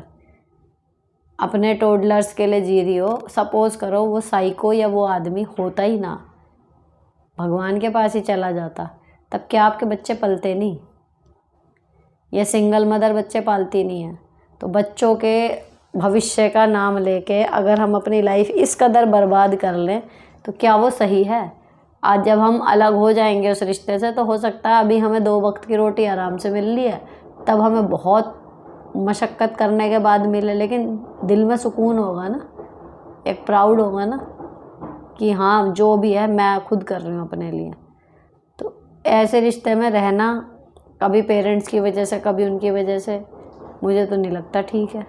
और पूरी ज़िंदगी आप अपनी बर्बाद कर दो किसी एक की वजह से, ये क्या समझदारी है? थोड़ा मुश्किल होता है, लेकिन निकलो ऐसे रिश्ते से जब आपको पता है कि वो रिश्ता गलत है तो। हेलो दी, 29 मार्च को मेरी ननद आने वाली थी, वो नहीं आई क्योंकि वो गलती मैं थी। अब मुझे फ्रस्ट्रेशन हो रही है। 1 साल से कोई बात नहीं की मुझसे। मेरी ननद ने और सास ने मेरा जीना हराम कर रखा है। बात बात पर ताने, और कुछ बोलो तो बोलती हैं निकल जाओ घर से, और पति जाने भी नहीं देते। फंसा हुआ महसूस कर रही हूँ। अब गुस्सा आता है खुद पर ही कि क्यों ननद की बात मानी। जब कहें निकल जाओ घर से तो कह दो शादी करके आई हूँ, मेहमानदारी में थोड़ी आई हूँ, घर तो मेरा भी है। आई बड़ी, निकल जाऊँ घर से। ससुराल में अगर हद से ज़्यादा बुरा हुआ हो और अब कभी खुद से गलती ना होते हुए भी हो जाए, पति का विश्वास टूट जाए, गलती होने पर घर वालों से सामना कैसे करें, नई शुरुआत कैसे करें, बुरे टाइम को कैसे भूलें, प्लीज़ दीदी जवाब दो। और आपने एक बुक बताई थी जीने की कला, उसको कैसे मंगाएं। देखो, ये जो आप गलती गलती कह रहे हो, ये एक तो जो मैं समझ रही हूँ अगर वैसी ही है, जो भी है, मतलब मान लो हमसे कोई मिस्टेक हुई, जो जिस बंदे की लाइफ उसकी वजह से प्रभावित हुई है ना, सिर्फ एक उसके लिए हमारा जवाब या माफ़ी बनती है। सपोज़ करो आपने कोई गलती करी, उससे मेरी लाइफ पे कोई फ़र्क नहीं पड़ा, है ना, जस्ट मेरी जनरल नॉलेज के लिए मुझे पता है आपने वो गलती करी, तो आप कोई एक्सप्लेनेशन मुझे वो नहीं करते। तो किसी से भी कुछ भी अपनी तरफ से कहने की कोई ज़रूरत नहीं। कोई सामने से आपसे बोले भी उस गलती के बारे में तो कह दो भाई तेरे को क्या फ़र्क पड़ रहा है, मेरी और उनके बीच की बात है। कम से कम डिस्कशन इस बात पे करोगे, पहली चीज़। दूसरी, गलती हो गई, लोगों के दिमाग में आपकी छवि ख़राब होती है, उसके बाद रीस्टार्ट करके दूसरी छवि दोबारा से बनाना बहुत मेहनत लगती है, कंसिस्टेंसी लगती है, लेकिन फैक्ट ये है कि लोगों की राय बदलती हैं। तो जो हो गया वो हो गया, उसको भूल के अब जो आप अपनी इमेज बनाना चाहते हो, आप चाहते हो कि लोग आपको इस रूप में जाने, आपको उसके अकॉर्डिंग लगातार काम करते जाना है। कुछ टाइम बाद लोग भूल जाएंगे उस गलती को, चाहे वो कोई भी गलती हो और चाहे वो कोई भी लोग हों, फिर वो भूल जाएंगे। और अब जो आप न्यू हो, जो आप इतने सालों से करती जा रही होंगी वो, और साल नहीं कुछ महीने में ही चेंज होने लगते हैं इमेज। तो ये है। और बुरे टाइम्स को कैसे भूलें, क्यों भूलना होता है बुरे टाइम को? मुझे तो लगता है बुरे टाइम को हमेशा याद रखो, वो आपको सबक देता है लाइफ में आगे की क्या नहीं करना है। मैं तो कभी नहीं भूलती अपना बुरा टाइम। एक से एक बुरी चीज़ है, अच्छी चीज़ें भी याद है, बुरी चीज़ें भी याद है, सब कुछ याद है, क्योंकि हर चीज़ हर घटना ने कुछ ना कुछ सिखाया, अच्छी ने भी और बुरी ने भी। तो उन्हें क्यों भूलना है? याद रखो, सबक लो, दोहराओ मत। गलतियाँ। दी मैंने कमेंट किया था, आपने जवाब नहीं दिया। क्या मेरी शादी को 4 साल हो गए हैं और मेरे हस्बैंड बच्चे के लिए मना करते हैं कि मुझे बेबी करना ही नहीं है, पता नहीं क्यों, क्या वजह हो सकती है, मुझे क्या करना चाहिए? भैया ये स्पेशल पीस जो आपके पति हैं ये तो वही बता सकते हैं कि बेबी करना ही नहीं है। तो जब बेबी करना ही नहीं था तो फिर शादी काहे को करी? फिर बीवी ने भी नहीं करनी थी, है ना? तो ये तो वही बताएंगे कि बेबी करना ही नहीं है तो क्यों नहीं करना। फिजिकल कमी होती है, कुछ होता है, लेकिन हमारा बॉन्ड है आपस में, अडॉप्ट किया जाता है, 10 चीज़ हैं। लेकिन शादी टेक्निकली करी इसीलिए जाती है कि भाई सेक्स को एक सामाजिक स्वीकृति मिले और संतान उत्पत्ति करके हम अपना परिवार आगे बढ़ाएं। तो इन दोनों में से अगर एक भी चीज़ मिसिंग हो तो शादी की वही क्या रह गई फिर? तो ये तो वही बता पाएंगे कि करना ही नहीं है तो क्यों नहीं करना। नेक्स्ट, मेरा 6 साल का बेटा है और मैं खुद 36 साल की हूँ। मेरी लड़ाई मेरे खुद से है कि मुझे और मेरे हस्बैंड को और सास ससुर को सबको एक बेटी चाहिए। हालांकि परिवार से या पति से कोई फोर्स नहीं, बट जब भी टॉपिक निकलता है कोई ना कोई ये बात बोल देता है कि काश एक बेटी भी होती। अब प्रॉब्लम यह है कि मेरी फिजिकल कंडीशन ऐसी नहीं कि एक और डिलीवरी का रिस्क ले सकूँ। ऑलरेडी 2 ऑपरेशन किडनी स्टोन की वजह से और एक डिलीवरी का हो गया। मेरा खुद का भी मन है कि एक बेटी होती तो अच्छा होता, लेकिन मैं कैसे खुद को समझाऊं ये समझ नहीं आ रहा। मत समझाओ, इतना ज़्यादा डेस्पिरेशन है बेटी के लिए तो अडॉप्ट कर लो यार। बेटियां तो मतलब जब सोच लोगे कि होना है तो कहीं ना कहीं से मिल ही जाएगी। बेटा जल्दी कोई नहीं देता आज के टाइम पे भी, लेकिन बेटी डोनेट करने वाले मिल जाएंगे आपको। और रही बात यह कि होती, इतना बड़ा दिल रखो, बेटा है और कल को उसकी शादी होगी, बहू में अपने सारे अरमान पूरे करना जो बेटी का करना चाहती थी। लेकिन अगर छोटी सी बिटिया को पालने का शौक़ है, अडॉप्ट कर लो, नाते रिश्तेदारों में बोल दो, कोई ना कोई हो ही जाएगा कहीं से इंतज़ाम। ज़रूरी थोड़ी है कि बेटी है तो पैदा ही करके पालनी है, किसी की गोद ले लो। मैम मेरी भी प्रॉब्लम सॉल्व करें। हाँ जी, प्रॉब्लम सॉल्व भी करने बैठी हूँ। मेरी जेठानी अकेले में सास से सब काम करवा लेती है और जल्दी फ्री हो जाएगी, फिर कहेगी लो तुम्हारा भी काम ही नहीं हुआ, मेरा तो जल्दी हो जाता है। ऐसे ही कई बार मैंने कोशिश की कि कह दूं तुम्हारा तो सास करती है, तो उस टाइम सास भी कह देती है मैं तो कुछ नहीं करती। ऐसे ही हर चीज़ में मुझे और जेठानी में भेदभाव करती है। आज 15 साल से यही सब झेल रही हूँ। आज मेरी बेटी बड़ी हो गई तो वो मुझे हेल्प करती है तो टोंट सा कसती है, औरों को तो बेटियाँ करती हैं, मैं तो अकेली हूँ। ऐसे लोगों से कैसे डील करें? बहुत आसान है। जब कोई ये कहे अरे तुम्हारा काम ही नहीं हुआ और हम तो इतना जल्दी करी हैं, अरे भाई आप तो आपके बराबरी हम का। सिंपल। जो हमेशा अपने आप के लिए बताता है और वो नॉर्मल चीज़ों से बिल्कुल अलग होती है ना, हमारे मतलब स्टाफ में भी होता है ना। तो जैसे वो सर बोलना शुरू करते थे ना कि अच्छा ये नहीं हुआ, मतलब मेरे से नहीं, वो अपना किस्सा सुना रहे हैं कि मैं तो ऐसे कर लेता था या मैंने तो ये वाला काम मैं ऐसे किया था। तो मेरा वहाँ उनकी मैं आधी बात ही काट के कहती हूँ भाई तुम तो एलियन हो, तुम दूसरे का बताओ जो नॉर्मल आदमी है हमारे जैसे, उनके लिए बताओ कि वो क्या करें ऐसी सिचुएशन में। तो उनको बुरा भी नहीं लगता था, हंस के फिर वो टाल देते थे कि अच्छा चल इससे आसान कुछ ये है। तो बहुत आसान होता है ऐसे लोगों को, तो जो अपनी डींग हाँक रहे हों उनको क्या चाहिए? यही तो चाहिए कि आप उनकी तारीफ़ कर दो तो कर दो। क्या रे भाई आपकी स्पीड कौन पकड़ पाया, हम ठहरे स्लो कोयला वाली ट्रेन, आप ठहरी मेट्रो। तो बस ये कह दो, बात ख़त्म। ऐसा नहीं है आपके ये जो आप करोगी ना, ये जब इसी टोन में जैसे मैंने बोला अगर आपने बोल दिया उनको समझ आ जाएगा, इतना पागल कोई नहीं है। तो अपने गुणगाने बंद कर देंगी, करती रहेंगी, काम भी करेंगी, खाली बैठे कुछ करें वो बंद कर देंगे आपको कहना। और दूसरा कि जी औरों की तो लड़कियां करती हैं, मैं तो अकेली हूँ। तो जी अब हैं तो कर भी रही हैं, कल को नहीं होंगी अकेली भी करूँगी। बस जिसकी हैं वो तो करेंगी, बात ख़त्म। इसमें चिढ़ने की बात नहीं होती यार, चिढ़ा मत करो इतनी छोटी सी बात पे। और मैं बताऊँ जितना रिएक्शन देते रहोगे ना उतना उनकी बात नॉर्मल भी बोल रही होंगी ना तो कानों में ऐसे चुभती है। जब इसका ऐसे हंस के रिएक्शन देना शुरू कर दोगी फिर नहीं बोलेंगी भी नहीं वो, और आप पे इतना फ़र्क भी नहीं पड़ेगा अगर बोलेंगी भी तो। मैडम मैं तो MA BEd और CTET both PRT and TGT हूँ। 10 साल का एक्सपीरियंस है टीचिंग में, 6 इयर्स गवर्नमेंट स्कूल और 4 इयर्स प्राइवेट।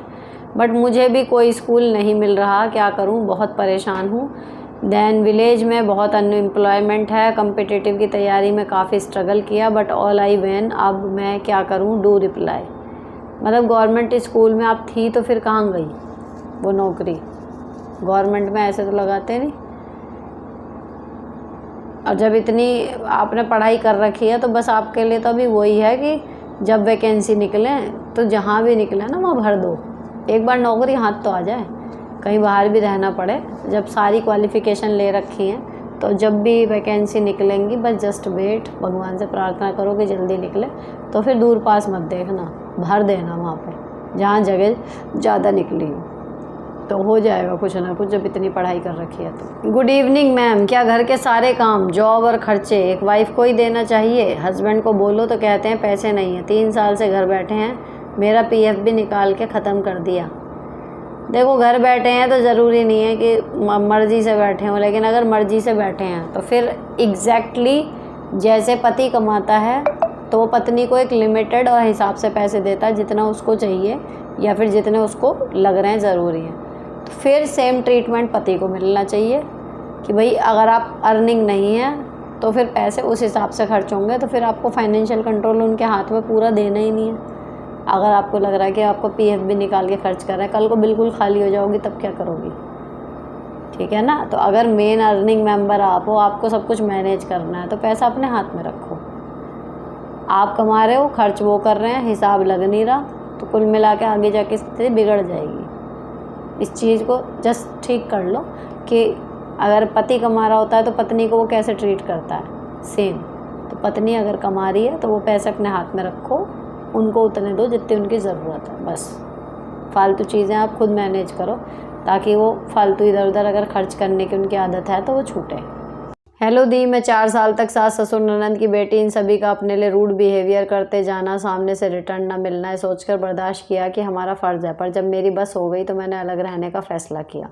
हस्बैंड अलग तो रहते हैं पर जो शादी के 4 साल टॉर्चर में गुजरे उससे हमारा रिश्ता ख़राब हो गया। साथ तो हैं पर साथ नहीं। मेरे 2 रिग्रेट हैं, मैंने क्यों इतना गलत बर्दाश्त किया और मैंने क्यों नहीं बोला।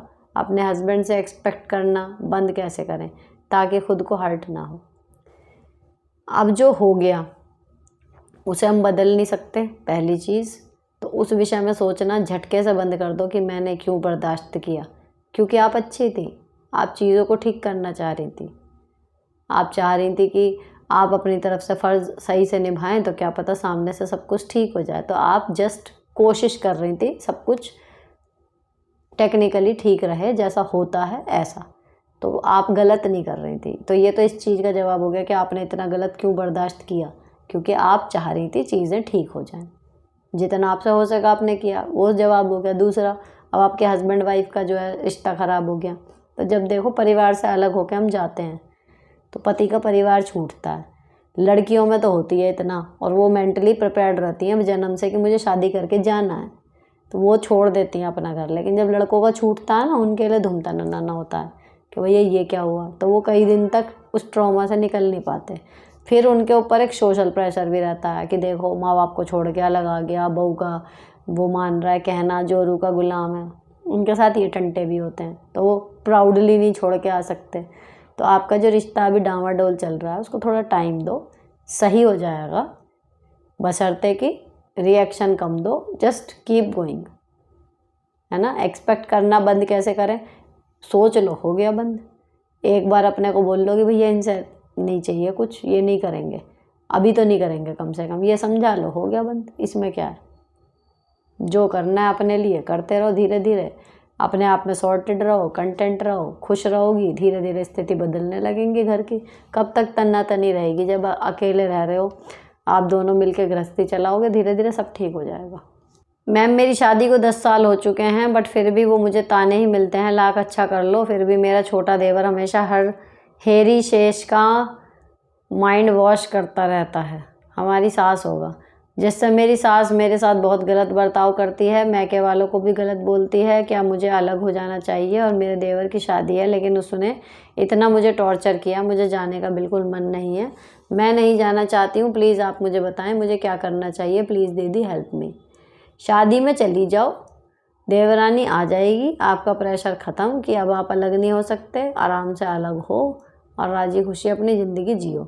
रही बात इसकी कि वो ब्रेन वॉश करता है और फिर सास आप पे उगलती है वो सब कुछ, तो भैया ऐसे आदमी की मेरी नज़र में तो कोई इज्जत है नहीं कि किसी ने एक कान में इंजेक्शन डाला और ना वहाँ जाकर उगल दिया, अपना दिमाग ही नहीं है। ऐसे की बात कोई वैल्यू ही नहीं करती। वो क्या गा रही है, गाने दो उसे, गाने अपने दिमाग से कहती तो फिर सोचा भी जाए कि हाँ भाई इसे समझाएं, मम्मी जी या कुछ और अम्मा जी कहे सुन के क्या दिक्कत है, उनसे बात भी करें। जो आदमी चल ही रहा दूसरे की पट्टी में, उसे क्या ही बात करो, तो छोड़ दो उसे उसके हाल पे।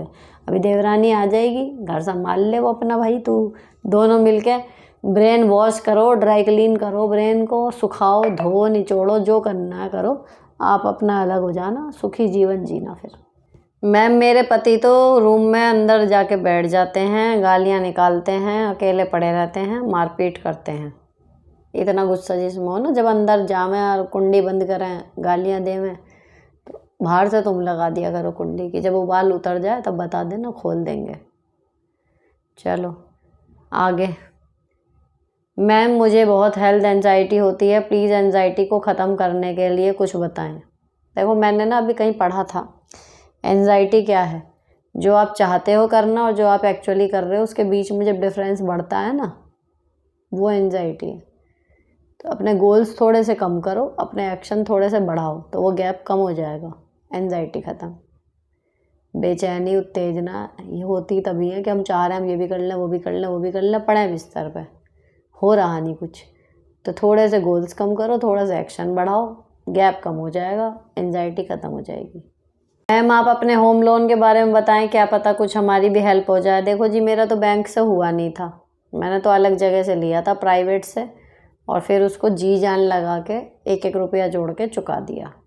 बाकी अगर आप होम लोन लोगे तो कंपेयर करके लेना कि कहाँ पर सस्ता मिल रहा है, आसानी की जगह जहाँ सस्ता मिल रहा है वहाँ लेना, ताकि चुक जाए समय से, और उतना लेना जो आने वाले 15-20 साल तक लगातार उसकी किस्त जाएँ तो झेल जाओ। हेलो डियर, कैसे हो आप? Please give me some tips. मैं जॉब के साथ 14 साल बाद स्टडी कंटिन्यू कर रही हूँ, स्टडी नहीं कर पा रही, पेपर कैसे जाएंगे? बीए फर्स्ट ईयर है, जॉब टाइम 9 to 3 है, पर ऑनलाइन काम रहता है। देखो 14 साल के गैप के बाद अब सोचो आप एकदम से आ जाओ रिदम में, तो वो तो मुश्किल ही रहेगा, लेकिन दे दो फिलहाल जितना आपका बेस्ट हो रहा है, दे दो। एक पेपर दे के अगले साल क्या होगा, ज़्यादा से ज़्यादा बैक आ जाएगी, है ना। तो अपना जितना हो सके उतना करो, जितना समझ में आ रहा है। जब पढ़ते रहोगे तो अगले साल फिर अपने आप रिदम बनेगा, एकदम नहीं बनता। 14 साल बहुत बड़ा गैप होता है। दी मेरा बेटा घर में पैसे पड़े जो रहते हैं वो चुरा लेता है, बाहर जाकर फास्ट फूड खाता है। भैया ताले में रखो, चोरी की आदत जब पड़ गई है तो तिजोरी मजबूत करो अपनी।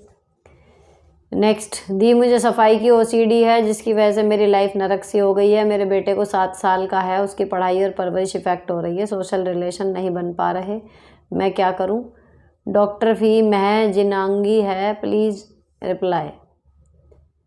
डॉक्टर की फ़ीस अगर महंगी है, जो भी है, हो सकता है इस पे यूट्यूब पे कोई कमेंट हो कि ओसीडी से कैसे छुटकारा पाएँ, इस तरीके से कुछ सर्च करके कर लो।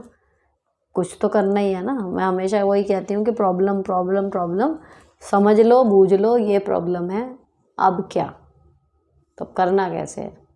तो मेरे को तो इसके बारे में कुछ आइडिया है नहीं, लेकिन अगर ऐसी प्रॉब्लम आती तो आप वो कर सकते हो कि भैया सर्च करो यूट्यूब पे, सब कुछ मिल जाता है, गूगल पे कैसे छुटकारा पा सकते हो, क्या कर सकते हो, तो कुछ ना कुछ निकलेगा सोल्यूशन, जब सोल्यूशन ढूंढने निकलोगे।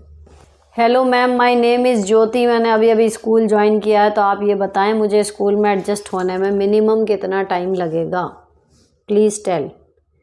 अब मिनिमम क्या ही बताऊं, कम से कम भाई आदमी जाएगा, अभी स्टार्टिंग है सत्र की, 1 महीना, क्योंकि स्टार्टिंग की एक्टिविटी हैं, ये है वो है, आप कितना भी स्पीड ही करोगे काम, 1 महीना आपको लग जाएगा। उसमें आपको रजिस्टर मेकिंग, महीने की शुरुआत के काम, एंड के काम, बीच में कोई एक आध ओकेजन भी पड़ेगा, कोई एक्टिविटी भी पड़ेगी, लगभग 1 महीने में सब कुछ ना कुछ एक बार हो ही जाएगा, तब आपको एडजस्टमेंट अपना हो जाएगा। 1 महीना तो कम से कम लगेगा, इससे कम क्या ही होगा, बाकी इससे ज़्यादा भी लग सकता है। दीदी आपने मेरी बहुत सारी प्रॉब्लम को दूर किया है, अब जो प्रॉब्लम है वो बहुत बड़ी लग रही है। क्या है प्रॉब्लम भाई? जॉब पर भी मैं टेंशन में रहती हूँ इस वजह से। बात ऐसी है कि मेरे 2 भाई हैं, एक बड़ा एक छोटा। छोटे वाले की 1 साल पहले शादी हुई। शादी से पहले वो मुझसे और मेरे हस्बैंड से, मेरी पूरी फैमिली से बहुत घुला मिला था, बट शादी के बाद किसी से बात नहीं करता, ना ही मेरे ससुराल आता है, और जी इसके बाद मेरी सास और हस्बैंड सुनाते रहते हैं। अभी कुछ दिनों पहले मेरे बेटे का बर्थडे था, उसमें बुलाया, वो नहीं आया।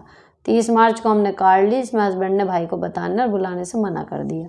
मुझे पता चला कि उसके वाइफ की तबीयत ख़राब थी, तो मैंने फ़ोन कर दिया। हाल पूछ कर कहा कि अगर यहाँ तबीयत ठीक नहीं हो रही तो भैया के पास चले जाओ। फिर उसने कहा कि भैया को बताए थे तो उन्होंने दूसरे शहर में दिखाने की बात कही। इसी पर मैंने कह दिया कि जब भैया अपने पास नहीं बुला रहे तो तुम उसी शहर में होटल लेके रहो और डॉक्टर को दिखाओ। फिर उसने भैया को कॉल करके कहा कि दीदी हमारे और आपके बीच में दरार डाल रही हैं, प्लीज़ दी बताएं क्या करें। जॉब, फैमिली, मायका, भाई, इन सब में पिस रही हूँ, क्या करूँ प्लीज़ दी बताइएगा।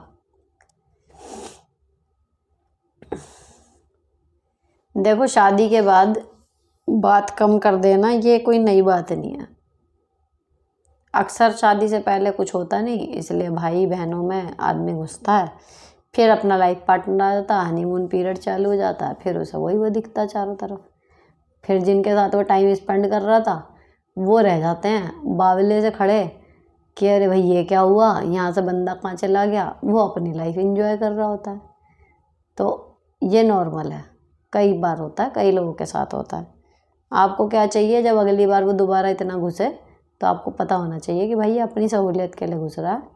जब इसके पास कुछ नहीं होता करने के लिए तो ये यहाँ आ जाता है, बाकी अपनी लाइफ में जब मस्त होता है तो इसको हमारी ज़रूरत नहीं है। पहली चीज़ तो वहाँ आपके भाई से एक्सपेक्टेशन ख़त्म।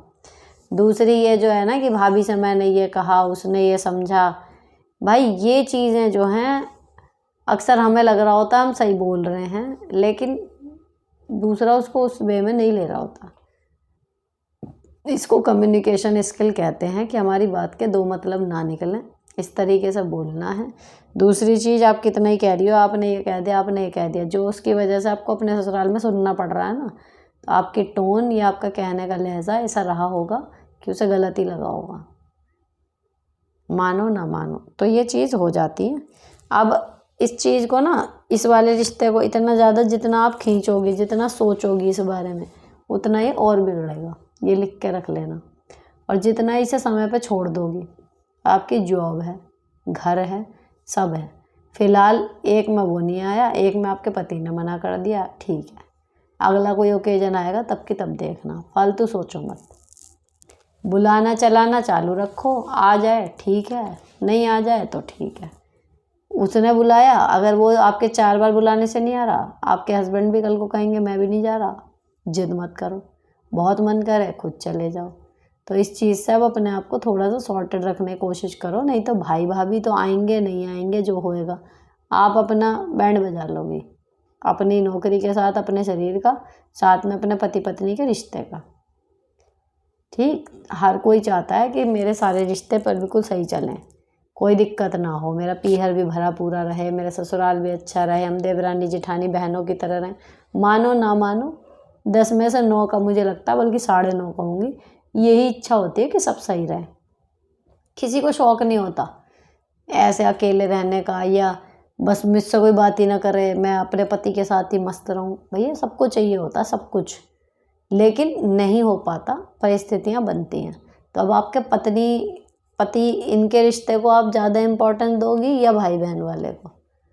एक बार को तो ये है कि भैया पति किसी काम का नहीं, कि मेरा तो सहारा मेरा भाई है तो मैं तो उसे दूंगी। लेकिन जब आपकी परफेक्ट फैमिली चल रही है, सब कुछ सही है, तो अपना घर देखो ना। अगर भाई की वजह से मैं कलेश पड़ रहा है तो मैं हमेशा यही करती हूँ कि अपना ससुराल, अपना परिवार देखो। पीहर की वजह से ससुराल में कभी भी कलेश मत डालो, पीहर वाले तो वैसे ही बदनाम है ना। ठीक होता है सही है, नहीं होता तो भी सही है। ये आया है, दीदी मैं आपकी वीडियो कई साल से देख रही हूँ, कई बार चाहा कमेंट करूँ मगर आज रुका नहीं जा रहा, बहुत परेशान हूँ, कुछ करो मेरे लिए। मैं पति से परेशान हूँ, वो पता नहीं मुझे क्या समझते हैं, कहते हैं कि तुम केवल अपने बारे में सोचती हो, मेरे परिवार के बारे में नहीं। वो कहते हैं तुम उन लोगों जितना काम करती तो रोती। मैं प्राइवेट स्कूल में पढ़ाती हूँ, उनका 8 साल से कुछ काम नहीं चल रहा और ड्रिंक भी करते हैं। घर वालों की कुछ बात बताओ तो आमना सामना करवाने को तैयार हो जाते हैं। सब लोगों के सामने कह रहे थे कि ये मेरे साथ सोती नहीं, लात मारकर भगा देती है। असल में मुझे बहुत थकान हो जाती है और मैं कंपटीशन एग्ज़ाम के बीच में तैयारी करती रहती हूँ। मेरे 2 बच्चे हैं, 10th में और 8th में। देखो, कंपटीशन एग्ज़ाम की तैयारी कर रही हो या कुछ भी हो, अभी मैं बार बार मैं बोलती हूँ कि जिस शादी में फिज़िकल रिलेशन हद से ज़्यादा कम हो जाता है, वो शादी अपने आप दरकने लगती है। कोई हारी बीमारी है, कुछ है, टेम्परेरी आप में आ गया दूरी, वो एक अलग चीज़ होती है। प्रेगनेंसी है, साल साल भर मना कर देते हैं डॉक्टर, वो एक अलग चीज़ है। आप मेंटली जुड़े हुए हो, लेकिन अब आप तैयारी कर रहे हो, ये कर रहे हो, वो कर रहे हो, इसके चक्कर में आप पहली कमी तो वहाँ हो रही है कि आपका वो रिलेशन ख़त्म हो गया, तो वो खिसियानी बिल्ली खंबा नोचे वाली स्थिति है। ठीक। दूसरी कि अगर आप घर वालों के बारे में कुछ बताएं तो वो आमना सामना कराने को तैयार हो जाते हैं। भैया बहुत बढ़िया आदमी है इस मामले में, इससे बढ़िया इलाज ही नहीं हो सकता घर के कलेशों का कि आमने सामने बैठो और बात करो, फिर निकलती हैं कमियां जिसकी होती है असलियत में। ठीक है ना, तो वो भी आपकी प्रॉब्लम नहीं है, वो सही है अपनी जगह। दूसरी चीज़ जो है कि जी, अब यहाँ जो आप कह रही हो कि ये कह रहे हैं तुम उनके जितना काम करो तो पता लगे तुम अपने बारे में सोचती हो सकता है वो आप लोग आपसे ज़्यादा कमेरे हों, आपकी सास ननद या जो भी हैं उनके परिवार में महिलाएं, उन्होंने देखा उनसे आपसे ज़्यादा काम करते हुए, हो सकते हैं ना ये चीज़। तो इसलिए उन्होंने एग्जाम्पल हाई वाला देख रखा है, इसलिए उन्हें आपका काम नज़र ही नहीं आ रहा। वो ऐसे आदमियों का अगर प्यार से या कैसे भी करके वो आपके साथ काम करवाने में राजी हो जाए ना, जो बंदा घर के कामों में सपोर्ट करता होता है वो कभी पत्नी को ये नहीं कहता मिलेगा कि तू तो कुछ करती ही नहीं, क्योंकि अब वो खुद कर रहा होता है ना, उसको पता होता है कि ये काम कितनी मेहनत के हैं। तो कैसे करके उन्हें प्यार से हैंडल करो, ठीक है, थोड़ा हनीमून मनाओ और थोड़ी सी पढ़ाई एक आध दिन, हफ्ते में 1 दिन 2 दिन 1 घंटा कम पढ़ लो, है ना। कोई तो दिन बांटो जैसे बाकी चीज़ों के लिए कर रखा है, इसके लिए भी शेड्यूलिंग कर लो तो उनकी वो शिकायत दूर हो जाएगी। आधी चीज़ें तो देखना तभी सॉर्ट हो जाएंगी।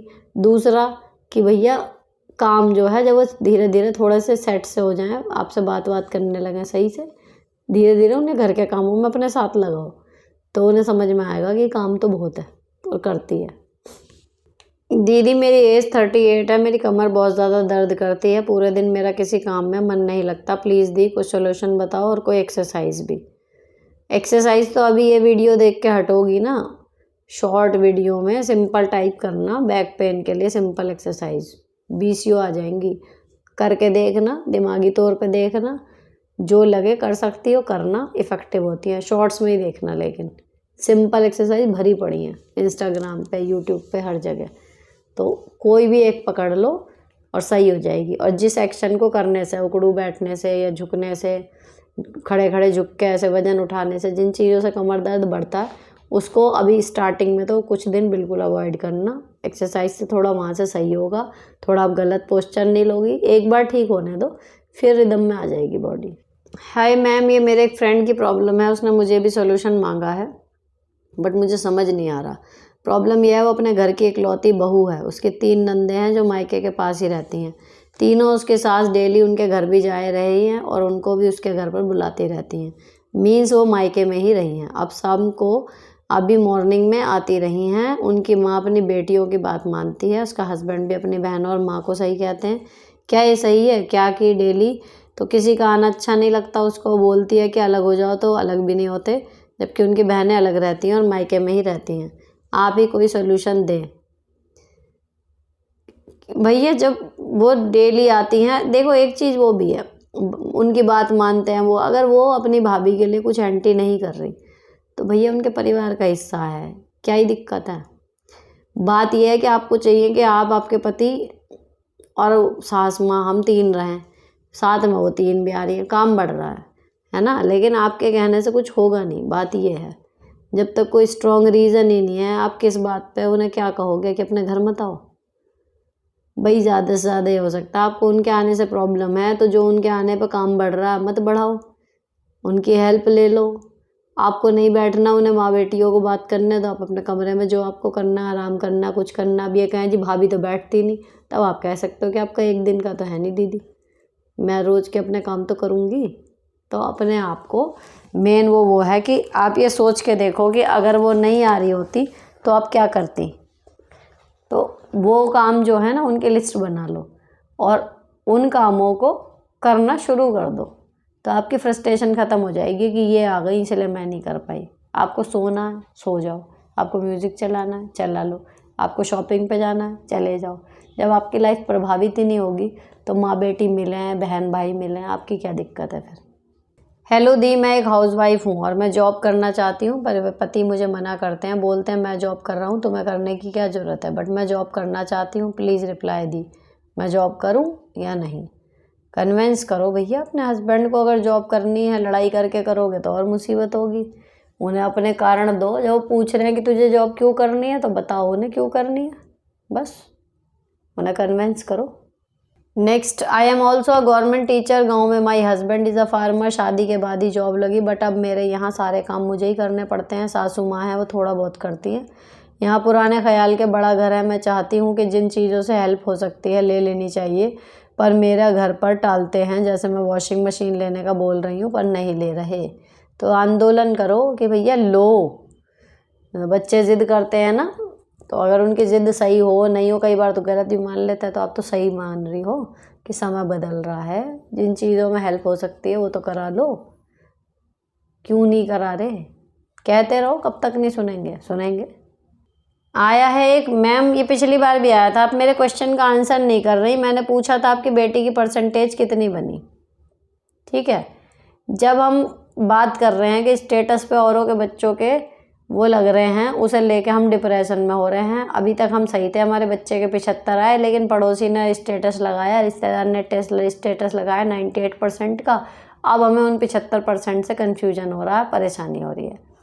तो मेरी बेटियों की परसेंटेज कितनी आई कितनी नहीं आई, इसको लेके आप अपने बच्चे से उसकी तुलना करोगे, सिंपल सी बात है। और मेरी बच्चियां देखो कितनी छोटी हैं, उनका सोच के देखो, मान लो उनकी 90 आई है, या मान लो उनकी 70 आई है, या मान लो उनकी 80 आई है, या वो 99 पर गई हैं, ठीक। अब उनकी मैं ऐसे यहाँ पर बताऊँ, उनके क्लासमेट भी देख रहे होंगे नहीं देख रहे, उनके बैचमेट भी होंगे नहीं होंगे, या जो भी है। अब उनके ऊपर सोचो कितना प्रेशर आएगा कि हमारे परसेंटेज अगर कम ज़्यादा होंगी तो वो वर्ल्ड वाइड जा रही हैं, समझ रहे हो। तो मैं उनकी जितनी भी चीज़ें हो सकती हैं, भाई क्या खा रही हैं क्या हो रही हैं, वो जितना ब्लॉग में दिख जाता है। मैं चाहती हूँ कि जितना हो सके वो नेचुरल अपना बचपन जीती रहें। तो मान लो उनकी 80% आई है, मान लो उनकी 90% आई है, तो उनको ये पता है मेरे नंबर हैं, मेरी मैम को पता है, मेरी मम्मी को पता है, अच्छे हैं बुरे हैं। उनके ऊपर ये प्रेशर मैं नहीं डालना चाहती कि बेटा देखो तुम जो करोगे वो सारे मैं बताऊंगी मैं इतने % है, तो उनके ऊपर अननेसेसरी प्रेशर आ जाएगा। बस इतनी सी बात है, अच्छे आए हैं, मैं खुश हूँ अपनी बेटियों के नंबर से, ठीक है। और इस बार अच्छी बात यह है कि बिना उन्होंने अपनी मेरी मदद के अपनी तैयारी सब वो कर रही हैं 2 बार से, तो वो बहुत बड़ी चीज़ है, प्रोग्रेस कर रही हैं एज अ पर्सन, ठीक है। तो मैं खुश हूँ और यही मैं आप लोगों को सलाह देती हूँ कि बच्चे का उससे ही कंपटीशन होने दो अपने आप से। मैं उन दोनों तक के नंबर आपस में कंपैरिजन करने को नहीं कहती, जस्ट यही बोलती हूँ कि पिछले मार्क्स देखो, आगे के देखो, अगर वैसे चल रहे हैं या उससे बेटर है तो आप अच्छे जा रहे हो, अगर उससे नीचे गए हैं तो आप कमी पे जा रहे हो। तो जस्ट यही बात है, इसलिए मैं नहीं बता रही और ना मैं आगे बताने की इच्छा रखूँगी, ठीक। कभी वो बड़ी होके कुछ ऐसा बड़ा कर लें कि हाँ भाई फील्ड ही चेंज हो गया, कि हाँ भाई वो टीचर बन गई या वो डॉक्टर बन गई या वो इंजीनियर बन गई, तो मैं एक बार शायद शेयर कर दूँगी कि हाँ भाई वो हो गई। अब मैं हर साल की उनकी परसेंटेज शेयर करूँ, खुद सोच के देखो, नहीं अच्छा लगता ना, बच्चे पे कितना प्रेशर आएगा। नमस्ते दी, मेरी सास बहुत झूठ बोलती है, अपनी नंदों की बुराई करती है, मुझे झूठ से और बताओ की बातों से दिक्कत होती है, मुझसे चुप नहीं रहा जाता, सुनने के बाद जो सही होता है बोलना पड़ता है। मुझे दिन में 2 या 3 बार उनका पास भरना पड़ता है, वरना वो सबसे कहती हैं बैठना होगा। मेरे से बोलकर खुश नहीं है, जब वो केवल उनसे काम ही की बात करूं तो दीदी माँ क्या करूं। और पास बढ़ना पर औरों की बहू की बहुत ज़्यादा तारीफ़ भी करती हैं बहुत बार, और अपनी नंदों को तो दिन में 2 या 3 बार बुराई करती हैं। प्लीज़ सोल्यूशन दी, मैं कैसे रहूं। ये सब बातें मुझे बहुत हर्ट करती हैं, मैं अपनी लाइफ में खुश रहना चाहती हूँ। ये जितनी भी आपने बातें बताई हैं, ये एक बहू की लाइफ में सिंपल बात है, हर एक के साथ होती हैं। ये क्या क्या हो रहा है, अगर आप उनके साथ 2-3 बार ना बैठें तो वो कहती हैं कि मेरे साथ बैठ के राज़ी नहीं। अगर आपके पास टाइम है तो बैठ जाना चाहिए, क्या गलत कह रही हैं। अगर आपके पास टाइम नहीं है, आप पूरा दिन पिले पड़े हो काम में, या उसके बाद उतनी देर बच रही है कि आधा घंटे आप अपनी कमर सीधी कर लो, मत बैठो। कह रही हैं मेरे पास बैठ के राज़ी नहीं है, अजी राज़ी बेराज़ी की बात ही नहीं है, टाइम भी तो हो। थोड़ा सा काम उठ के मेरे साथ करा लिया करो, साथ में वहाँ टाइम मिल जाएगा। दूसरा, अपनी लड़कियों की तारीफ़ करती हैं, दूसरों के बहुओं की तारीफ़ करती हैं। उसके ऊपर सीधा लॉजिक वो है कि दूसरे का थाली में हमेशा लड्डू ज़्यादा नज़र आते हैं। और दूसरी एक माइंड गेम होता है, उनको पता भी होगा ना कि मेरी वाली उससे बेटर है, वो फिर भी उसकी बुराई इसलिए करेंगी और सामने वाले की बड़ाई इसलिए करेंगी ताकि आप पे एक प्रेशर रहे और आप और ज़्यादा अच्छा परफॉर्म करो। तो उसको भी दिल पे लेने की ज़रूरत नहीं है। जितना वो कह रही हैं सुन लिया, अच्छा आप ऑलरेडी अपना बेस्ट कर रहे हो तो उससे ज़्यादा बढ़ नहीं सकते। मान लो कोई 60% वाला बच्चा, आप उसके सामने आप कितनी तारीफ़ कर दो, देख फला के 90 आए 90 आए 90 आए। अरे भैया वो कहाँ से 60 वाला 90 ले आएगा। तो आप ऑलरेडी अपना बेस्ट कर रहे हो, तो वो जिनकी तारीफ़ कर रही हैं हाँ करो, हाँ भाई वाह क्या बात है, बहुत बढ़िया करती है वो तो, हमसे तो होता ही नहीं, बात ख़त्म हो गई। अपनी नंद की बुराई करती हैं तो आप भी अपनी नंदों की अगर कुछ कहेंगी, वो कहे कि जी क्यों कह रही है, मम्मी आपके साथ बैठती हूँ कुछ तो सीखूंगी। तो ये ना थोड़ा सा बोलने का तरीका सीख लो, हंसी मजाक भी हो जाता है, बात भी ख़त्म हो जाती है। इतने बड़े मुद्दे नहीं है जिसकी वजह से आप अपना मेंटल पीस ख़त्म करें। मेंटल पीस बहुत बड़ी चीज़ है, उसको कंजर्व करो, दूसरे का ख़राब कर दो अगर अपने ऊपर बात आए, अपना मत ख़राब होने दो। ठीक है जी। अब एक आया है, हेलो दी मैं कैसे चालान बनाऊं बताइए, दोबारा पूछ रही हूँ।